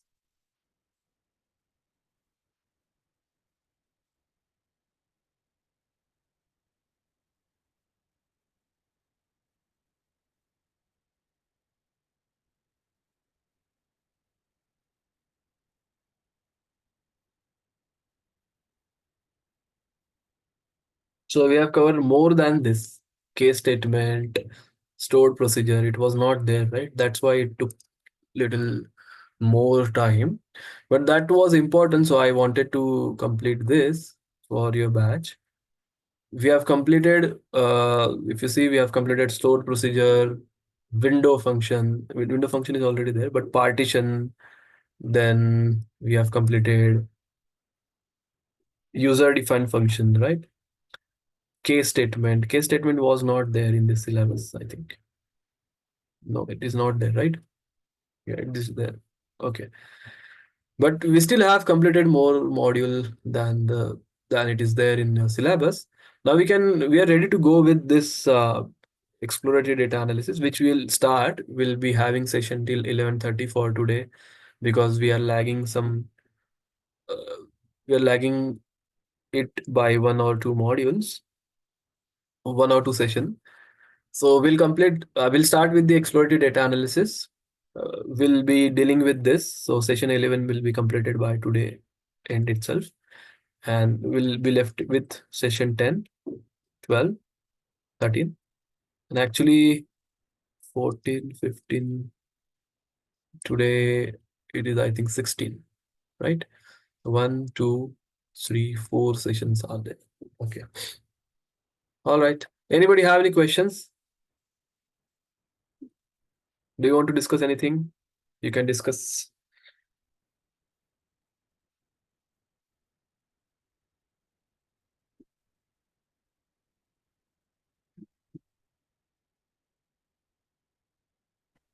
Yes, Yeah, anybody have? hello. Yeah, hello, Vipul.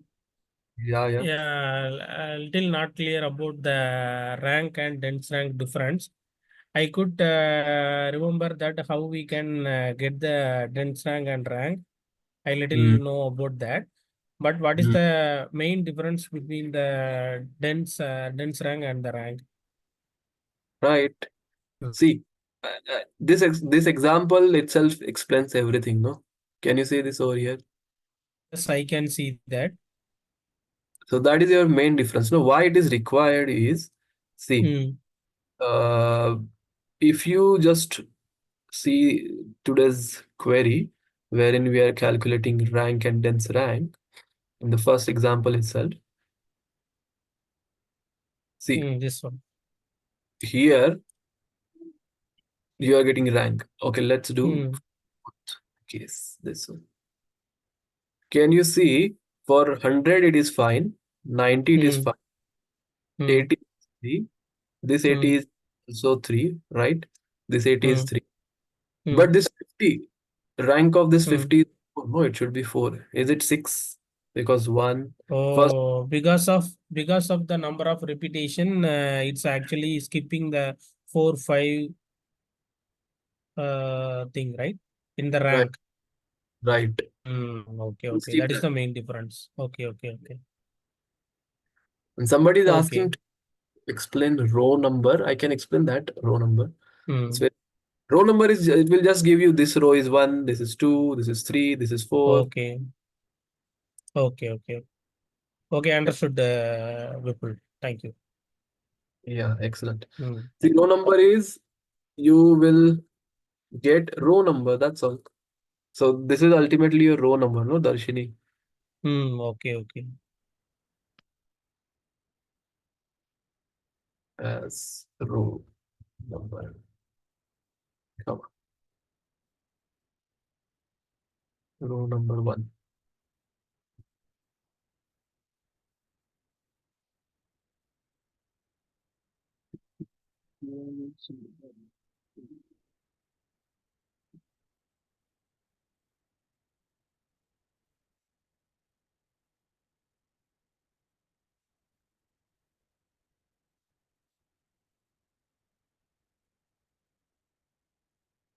See, this row number is 1, this is 2, this is 3, this is 4, this is 5. So it does not deal with rank. There's no any relation with rank. You simply get the Hmm. row number.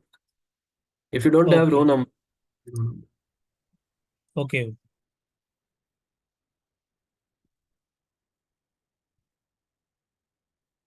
right? Okay, it's 11:11. We should go with the, at least we should cover this particular project that we have with us. Anyway, I just have given this as part of your homework. If you remember, I have given you one case study for that uh, movies dataset, wherein we are interested to do the cleaning and all thing. If you just remember, I have given this as part of your homework or assignment. This one. Handling missing data, outlier detection and correction example, EDA on movies dataset. So for your batch, I think it was on 19th, not sure, or what it.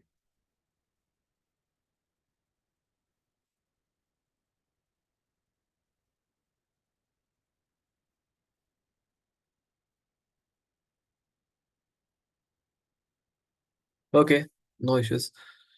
Let me open Collab and let's start with the EDA part for movies dataset. I'll quickly do this. You can go through the recording and I'm going to share uh, this file with you so that you can revise this, right? Let us not waste our time in that, sharing the file and uh, doing, I mean, importing the dataset and all that thing, right? So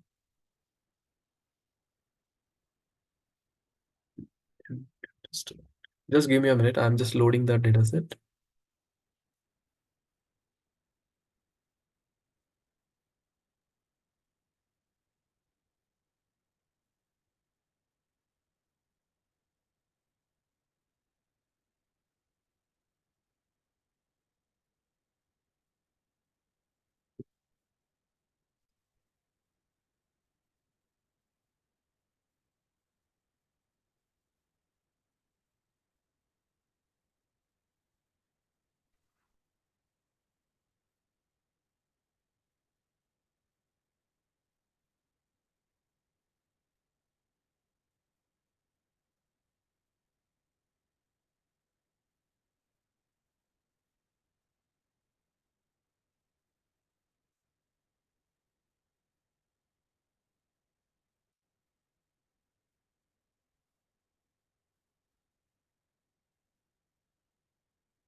Where is that data, yaar?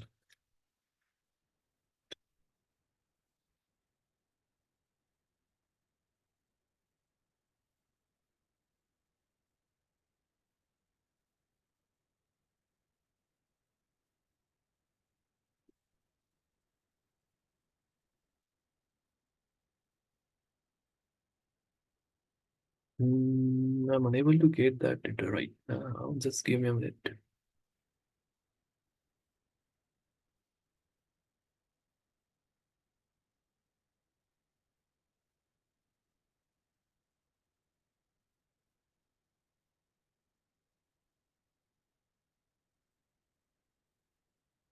Yeah, I think this is what we have. Yes, yes. Right.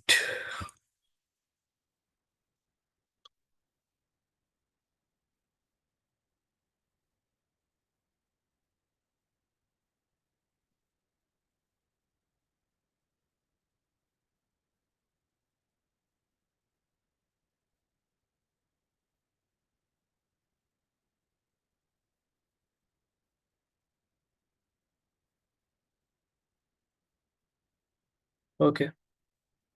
So this is your data.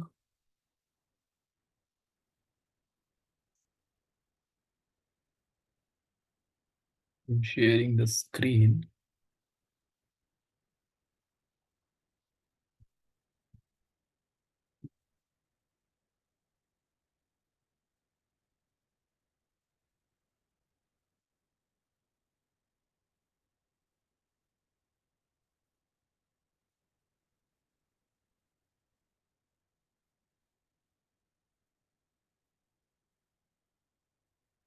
All right.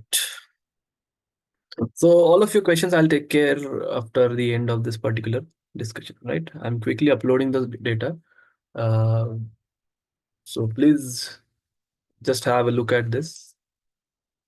And if you have any questions, please allow me to take that after the end of this part, right?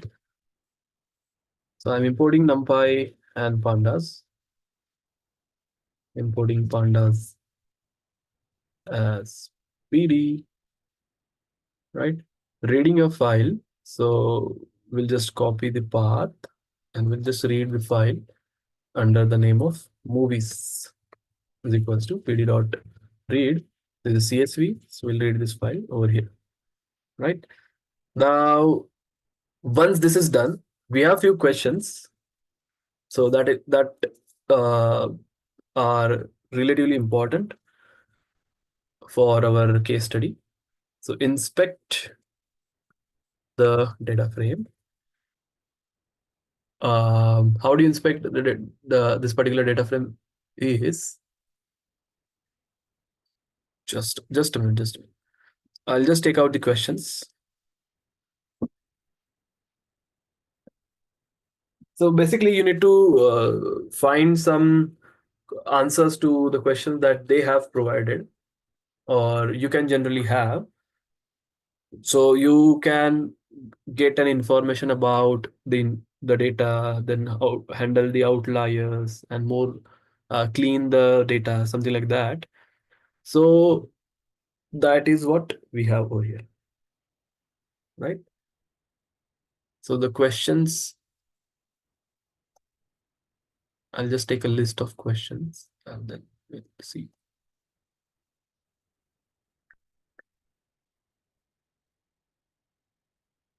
Okay. So first question is, how many rows and how many columns do you have? Simple question. How many rows and how many columns? So for that, what you'll write down? Movies dot shape, right? Or movies dot info. Anything is fine. So we have 3853 and 28 columns, 3853 rows, right? Then second question that we have is, how many columns have null values present in them? How many columns have null values present in them? So how can you do this? Yes, you'll write on movies.isNull.sum and we'll get the null records for all the columns out there. And if you see, maximum null values are for aspect ratio column, this particular column. That is the second question. Now, third question. What is the count of the columns in the new data frame? So you just need to remove the column which has the null values, right? After removing, you need to find count. So how can you do that? How can you drop the, or how can you clean that?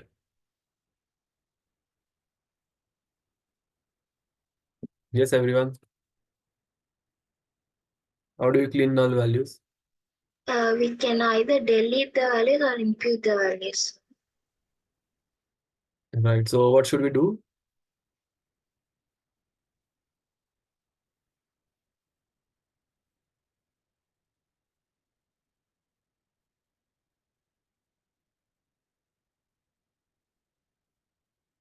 What should I write over there?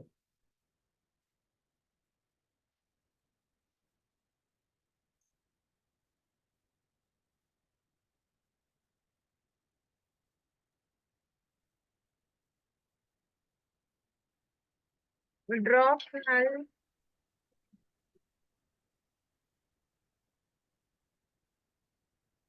Yeah. Drop NA, drop null, yes. And then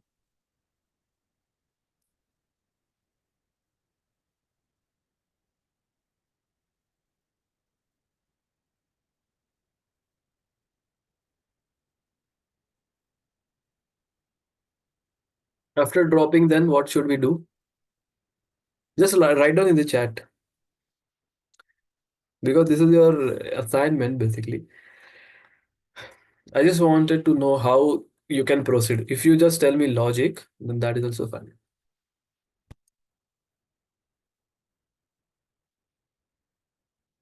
Just logic I'm expecting over here.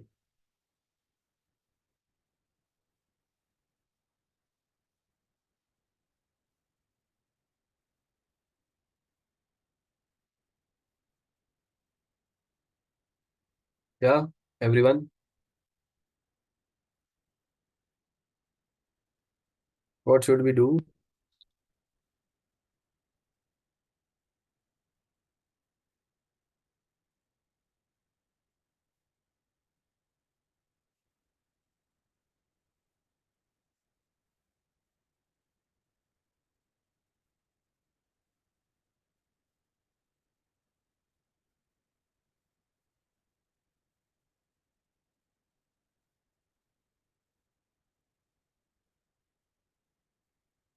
Yes, what should we do, guys?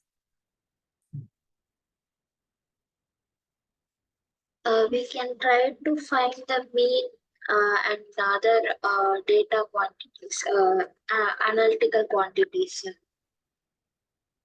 Okay. and then impute the values or delete the values based on the difference between the mean and other values or median. Very good. Right. So, to get the value of this particular question that we had, how many columns have null values present in them, right? We are not interested to calculate it manually. We are just interested to calculate this 1, 2, 3, but that should be by using code, right? So how to write down? I'll just tell you one more point how to find the sum of this. For that, what you'll do is you'll write on movies.isNull.sum. If the sum value is greater than 0, you want to find sum of that particular thing, right? If the sum value, if the null values is greater than 0, I'm interested to find sum of that. So I'm just using a sum over this particular query that we have, right? Over this particular query, using a sum over this particular query. Simple. So we have 12 columns. We need to deal with this 12 columns to remove the null values. Now there is one task that we need to take care of. We need to clean the data. we need to drop the unnecessary columns. Unnecessary columns, right? How will you do this? Is wherever, first of all, I'm interested to find the percentage of the null values in the column. Like if it is substantially high, greater than 30%, let's say, I'm interested to drop that particular column. So I'll just round this 100 into movies.is null dot sum, right? I'll divide this with the length of the data frame, movies.index, and rounding this off with the 2 decimal places. So we'll get a percentage value, right? We are going to get the percentage.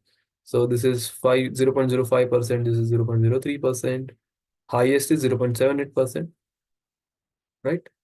And now we are interested to drop the values in which we have the null values, right? So dropping. Earlier, the shape of the data frame is, before dropping, shape is 3853 and 28. Now we are interested to drop all the records in which we have null values, right? So creating a list and just copying this one by one. Aspect ratio, let us take this,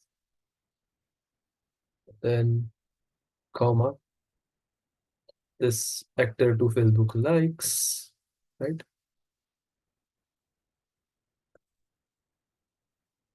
Color content rating,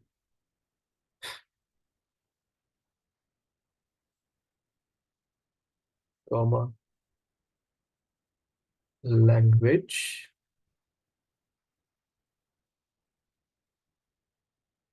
next line,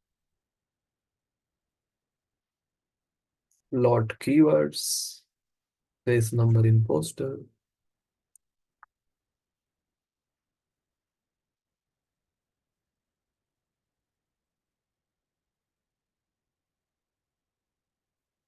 face number in poster, this one, then actor 3 name,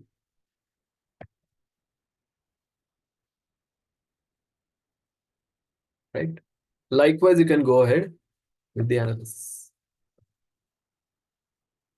Then I think actor 2 name, actor 3 Facebook likes.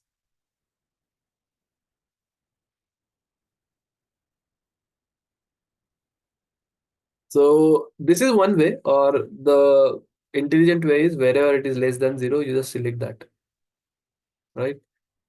That is also something which you can do.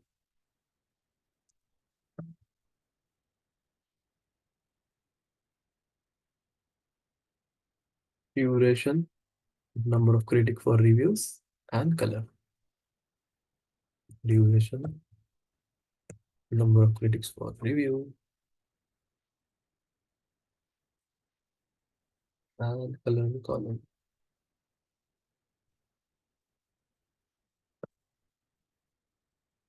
Right, so we are dropping this. I think axis should be there. Axis, we should specify from which axis you want to remove. It is 1 because we are dropping the columns, right?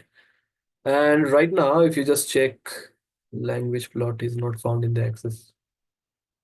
Is it? Oh, comma should be there. Right?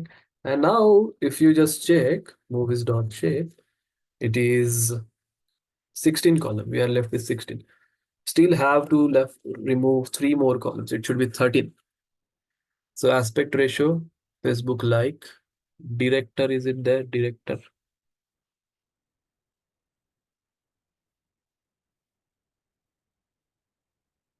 This is unnecessary column. So you can consider this as dropping unnecessary columns. Then cast Facebook like, cast Facebook like, cast total Facebook like, this one. And last but not the least, we'll require to remove Face number in poster. Just this one. And we still require one more column. Let me find that out. Movie IMDb link. Movie IMDb link. Because this is unnecessary column. We are not required to go with that. So I'll restart and run all this so that we'll get the output. So it should be 13. I remember I have solved this case study. It should be 13. Now it is fine. Now question 4 is you need to find which column has the highest percentage of null values. Now, after removing this. So after removing which column has highest null values,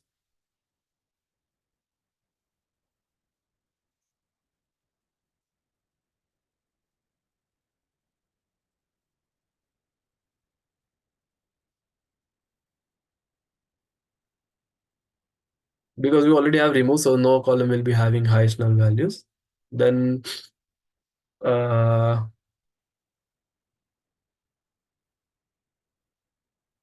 next question is count the movies made in English, right? We got a movies language. Okay, I think I have removed language column. That was important. So I think we have removed important columns out there. Let me check it one more time. Color should be there. Director Facebook like should be there. Actor 1 Facebook like should be there. Because Facebook like is not important column for our analysis, right? So let me remove this and let us go with the logic part. Color should be there. Then actor 1 Facebook like should be there. It is not required. Then director Facebook like is also not important for our analysis. So we can drop that. I'm just going with my logic, right? Then Facebook like, is it important for our movies analysis? It's not important, right? How much Facebook like a particular actor has. It's not important. Yes or no? So let us drop that. Then name.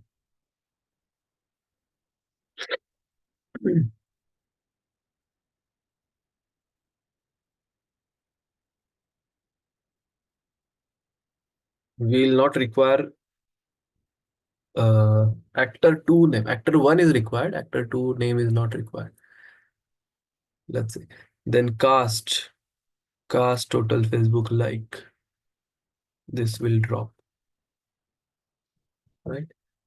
Then actor 3 name is not required. Everything is, we are interested to only the main actor, let's say. Then duration of the movie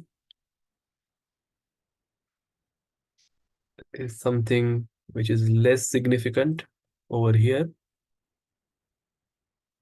We can drop that.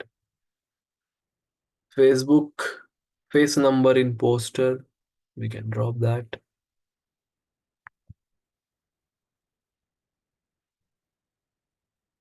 And content rating, it has 1.25% missing values, so we need to drop that. Country column is also not less significant, we can say. And movies IMDb link. Link will not help me out with the analysis, so I can remove that. And aspect ratio and plot. Aspect ratio of the movie is also not less significant for us. And last is plot keyword likes. plot keywords this way, because it has 0.78% of the missing values. We should drop that. I think it will throw error because we already have dropped that. We need to restart session and run on. Right? Now we can solve further questions like which column has the highest percentage of null values. It will give us the exact value, wherein if you see this number of critic reviews has and 0.0, this language has the 0.1% of the missing values. Right? Now we need to find how we need to count the movies that is made in English. So it is 3671, right? 3671 movies are made in English. Now, further question that we have is data analysis. Is we need to convert the unit columns, convert the unit of budget and gross columns like to million. Right? We need to convert this into million, like gross profit. Profit column we have in our data, right? We need to convert that into millions. So we have a profit column.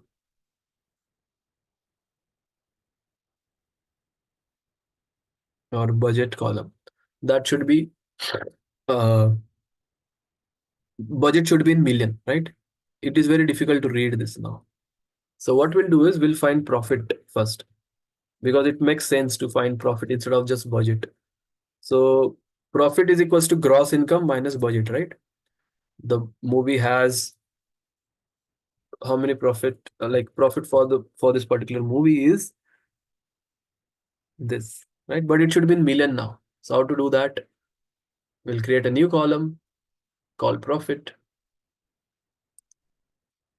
And once you have column ready, profit, you can sort. Because in our data set, in our IMDb data set, we are only interested to find top 10 movies and do the analysis for that. So I'll use sort values. I want to sort this by which column?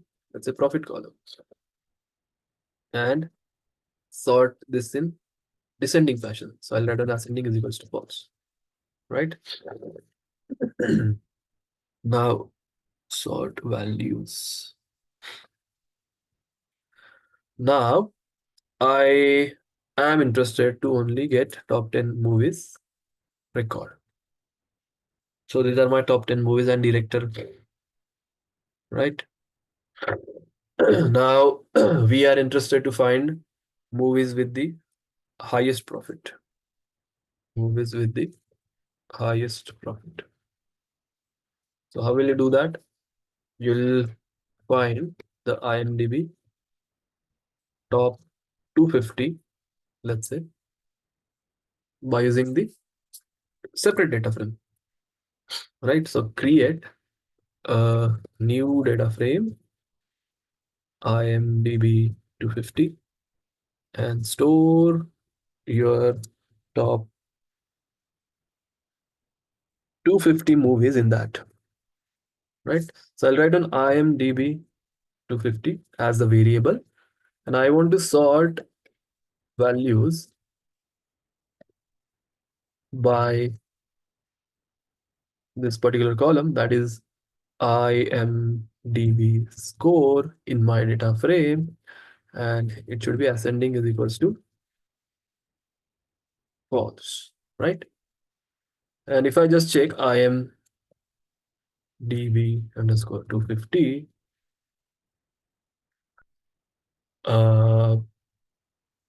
so I'll get the data, right? So these are the top 250 columns in my, I'm just sorting this with respect to IMDb score, right? And now IMDb underscore 250 or top 250 is equals to this IMDb 250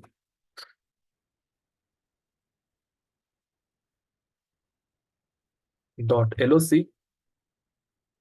imdb underscore 250 dot number underscore voted users. Let's put a threshold as 25,000, right? Let's put a threshold as 25,000. And then this for this IMDb top 250, we are just finding the top. We are just interested to get top 250, right? So by using ILOC, I'm just selecting top 250 records in that particular thing. Then for IMDb top 250 rank, I'm only interested to get rank which ranges from 1 to 251 because I want 250, right? So that is what we have. Now let us do some analysis. Let's import matplotlib. We have not seen this matplotlib, which we are going to discuss in the next session. But I'll just add this matplotlib library. I'll plot histogram on IMDb top 250 for IMDb score bins is equals to 5, range is equals to 7.5 to 10, comma age color is equals to cyan, and I'll write on plt dot show, open and close bracket. I think cyan color is something which I'm missing out. What is happening? Just a minute. plt.hist under underscore is to 5. Range is 7.5 to 10.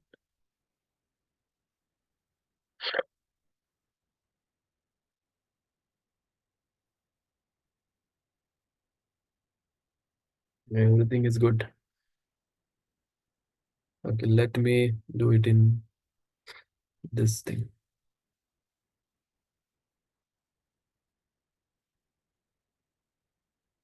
New folder. IMDb case study. Let us upload the data.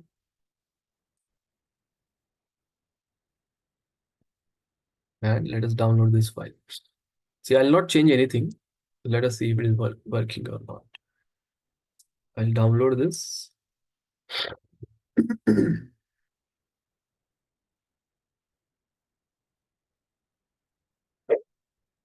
Upload it over here.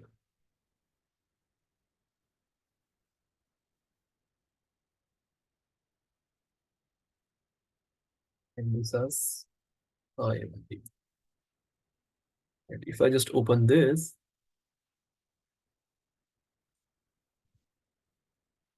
new, I think,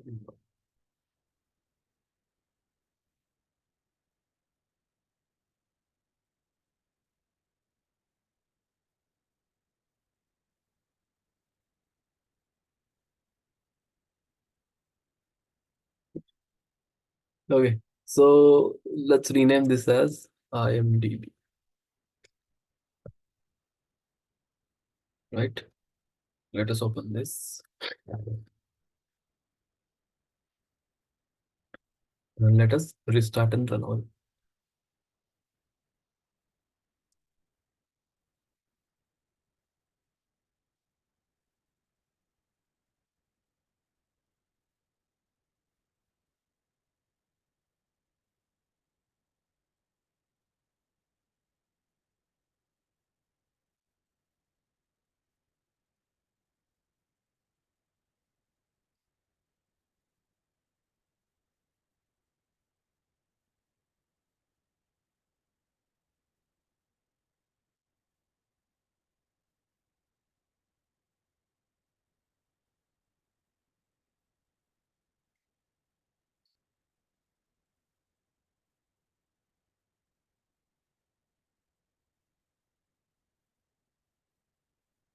Positional argument, it says.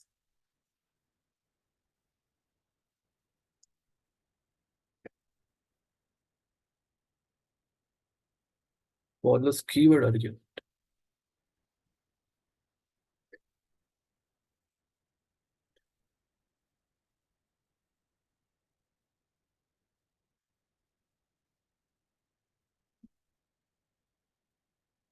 I'm sure this is correct.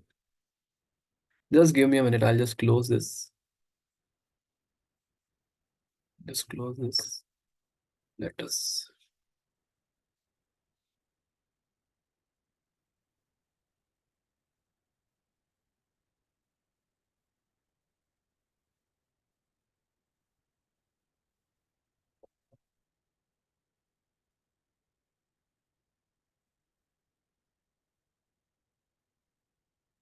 This is data science.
Yeah, here it will be there, no? Movies only.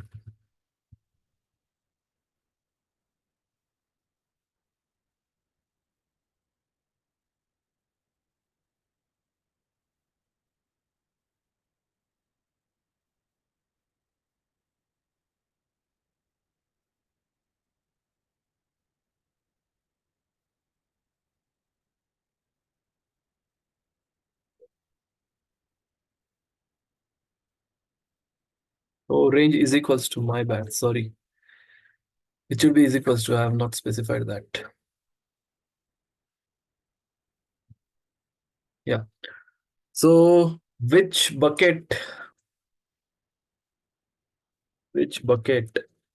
holds the maximum number of movies? So it is this one, 8 to 8.5. We have for rating 8 to 8.5, we have maximum movies, which is somewhere around 150, right? So question was this, which bucket holds the maximum number of movies? It is 8 to 8.5. Now, which actor has the highest rated among the three actors according to the user review, right? So which actor has the highest rated movies? You need to find this. There will be, movies, right? So let us find this out.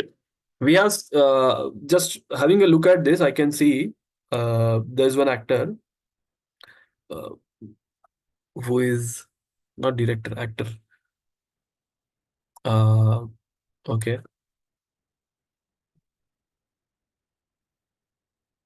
This one. So here we can just guess. I know Leonardo DiCaprio, then uh, Brad Pitt, and Meryl Streep. Sorry, Strip. So movies.loc. Wherever actor underscore one underscore name is equals to Meryl Streep. Then Leo Caprio. This one, right? So I'm just interested to find these three actors because I know this three actor has highest rated movies. And just I'm concatenating this with the concatenating this data frame with Meryl Streep, Leo DiCaprio, and Brad Pitt, right? So combined by segment is equals to combined dot group by with the actor name, and then combined by segment by segment number of user for review dot mean will find, right? C is small because we have created a variable combined by user. Is this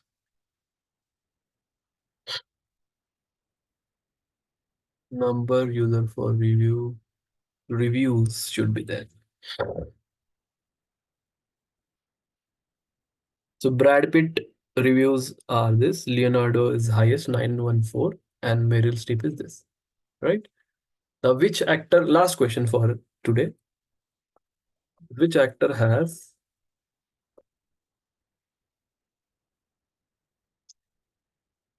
which actor has highest rated among the three actors according to the critics?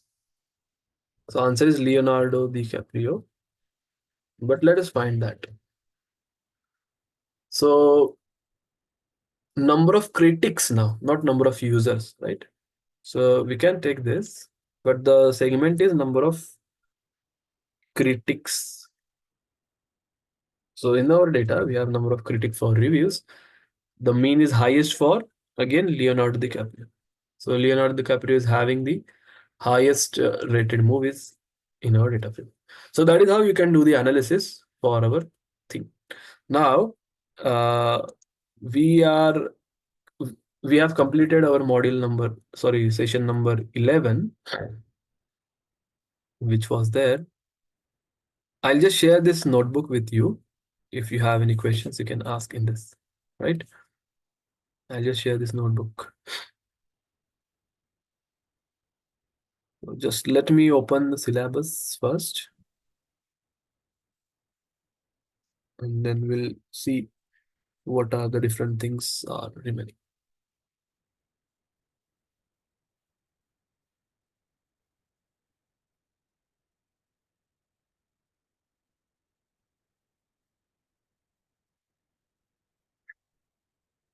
Yeah. So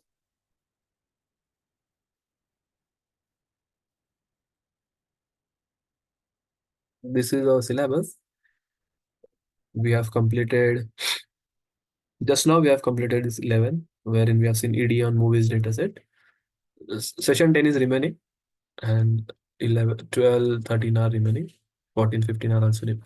Right. So don't worry, we'll see it very slowly. This was just a thing which was remaining. That's why I have taken this slowly. But this one, and this one will be taken very slowly, right? Just like we have seen SQL and other kind of modules. So yes, anybody have any doubts now here in this question, in this assignment?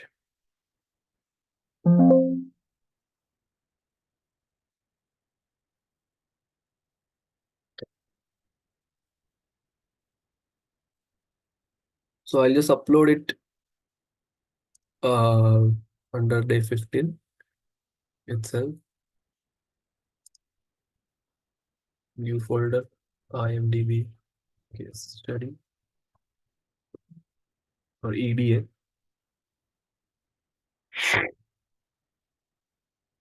I'll upload the data for you and the file, right? And what I'm planning to do is, I think this is very difficult for you to get the files, right? Instead of this, we should have Python folder, we should have SQL folder, we should have machine learning folder. So we can do that. Or just after day 4 date, we should write on loops and something like that. So here we had loops. So we can rename this so that it will be easy for you to just check, right? I'll just do this. Yes, that's all from my side for today. I hope this is clear. We can stop here. If you have any questions, I'll wait for 1 or 2 more minutes.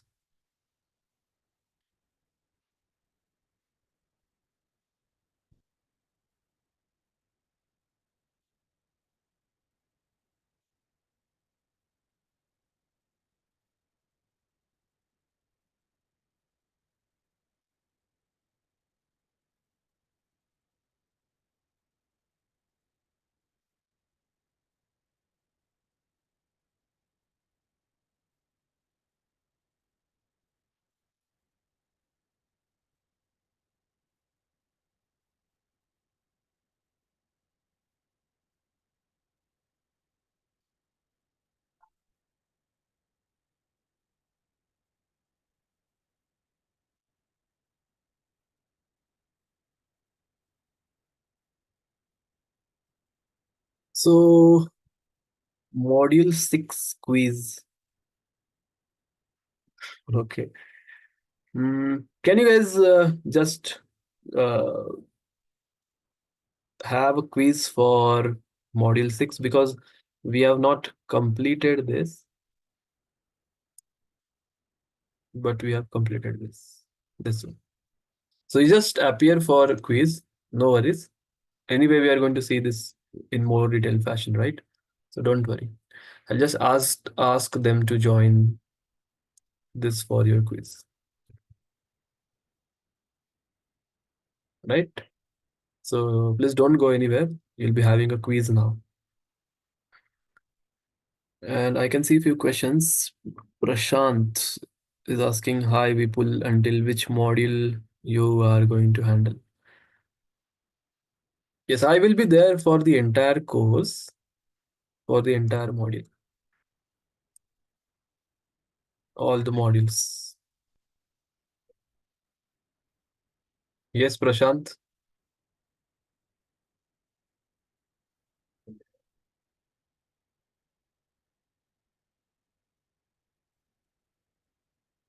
Don't worry, we'll be having hands-on coding sessions for machine learning. There will be a project session. So don't worry, we'll be having we'll focus more on hands-on part rather than just theoretical one.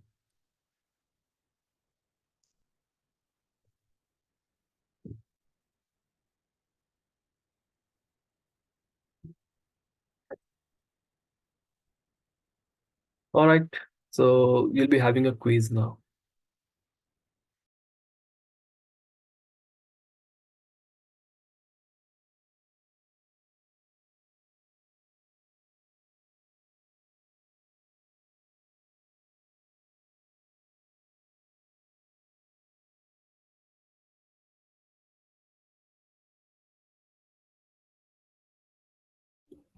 Yeah, hi everyone.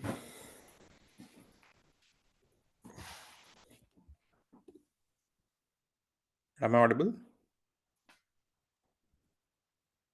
Yes, yes, you're. Okay. Hi everyone. So we'll quickly have the quiz.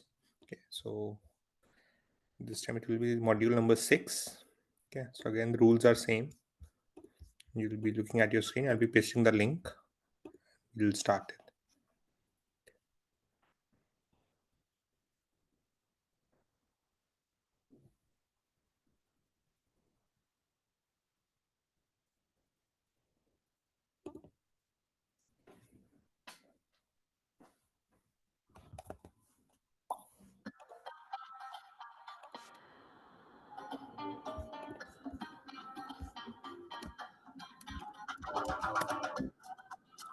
Please everyone join soon. So since we are running out of time, so I'll start it at 12:01. So you have 1 minute. Please join everyone. Link is pasted in the chat box.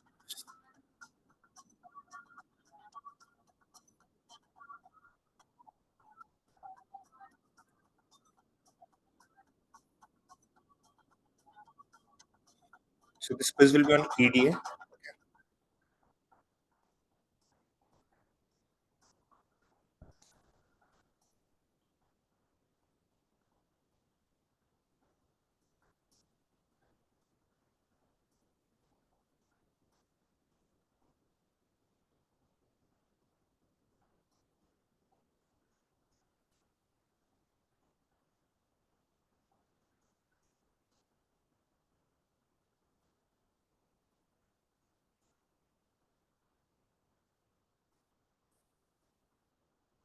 So we'll start the quiz.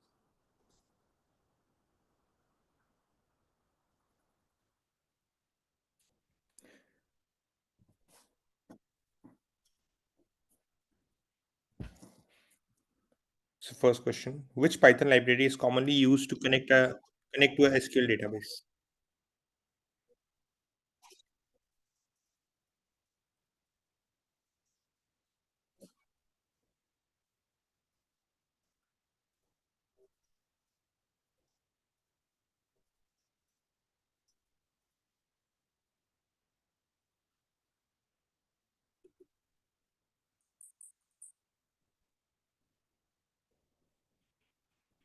Which of the following is the correct way to execute a SQL query in Python using the SQLite 3 library?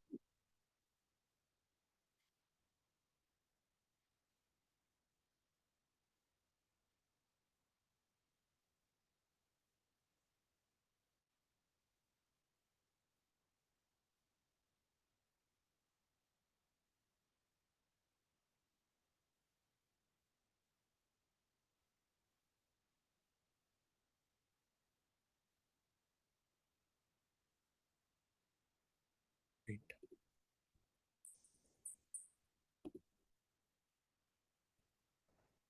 How can you fetch all results from a SQL query executed in Python?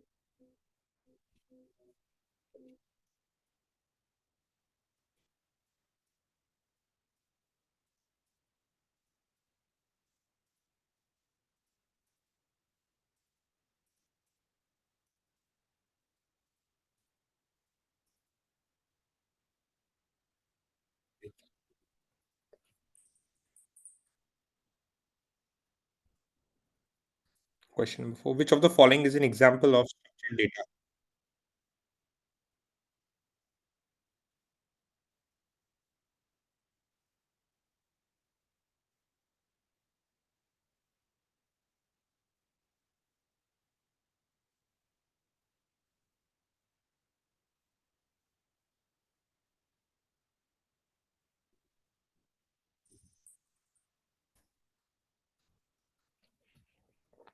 Which of the following is a common data quality issue?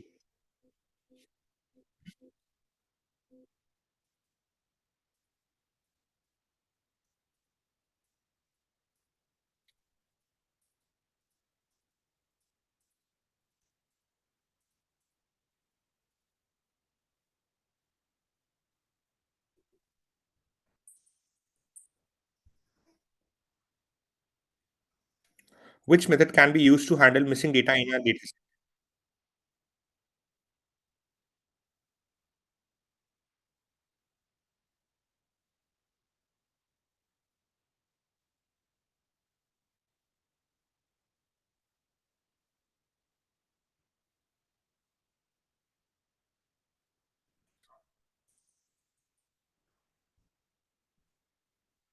How can you remove duplicate rows from a data frame in Python using pandas?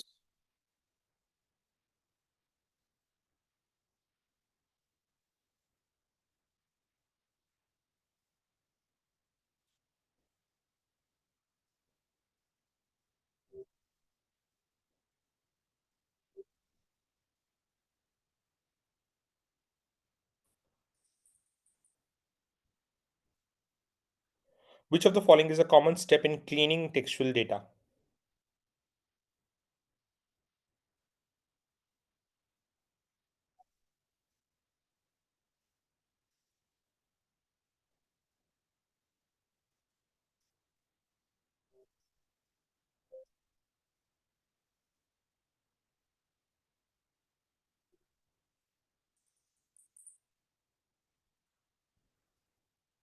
Second last question. What is the purpose of removing stop words in text processing?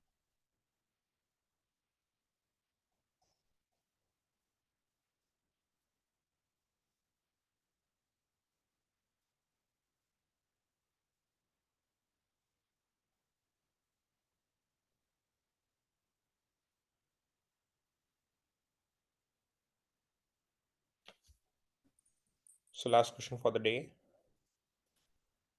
Which Python library is commonly used for text processing tasks like tokenization and stop word removal?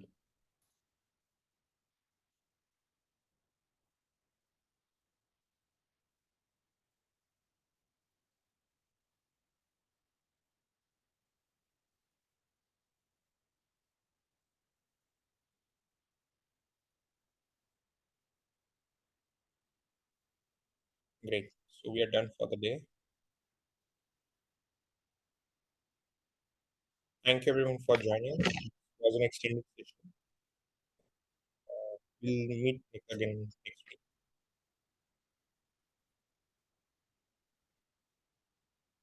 The mentor has left the session. So wind the session up. Thank you everyone. Thank you, Vipul.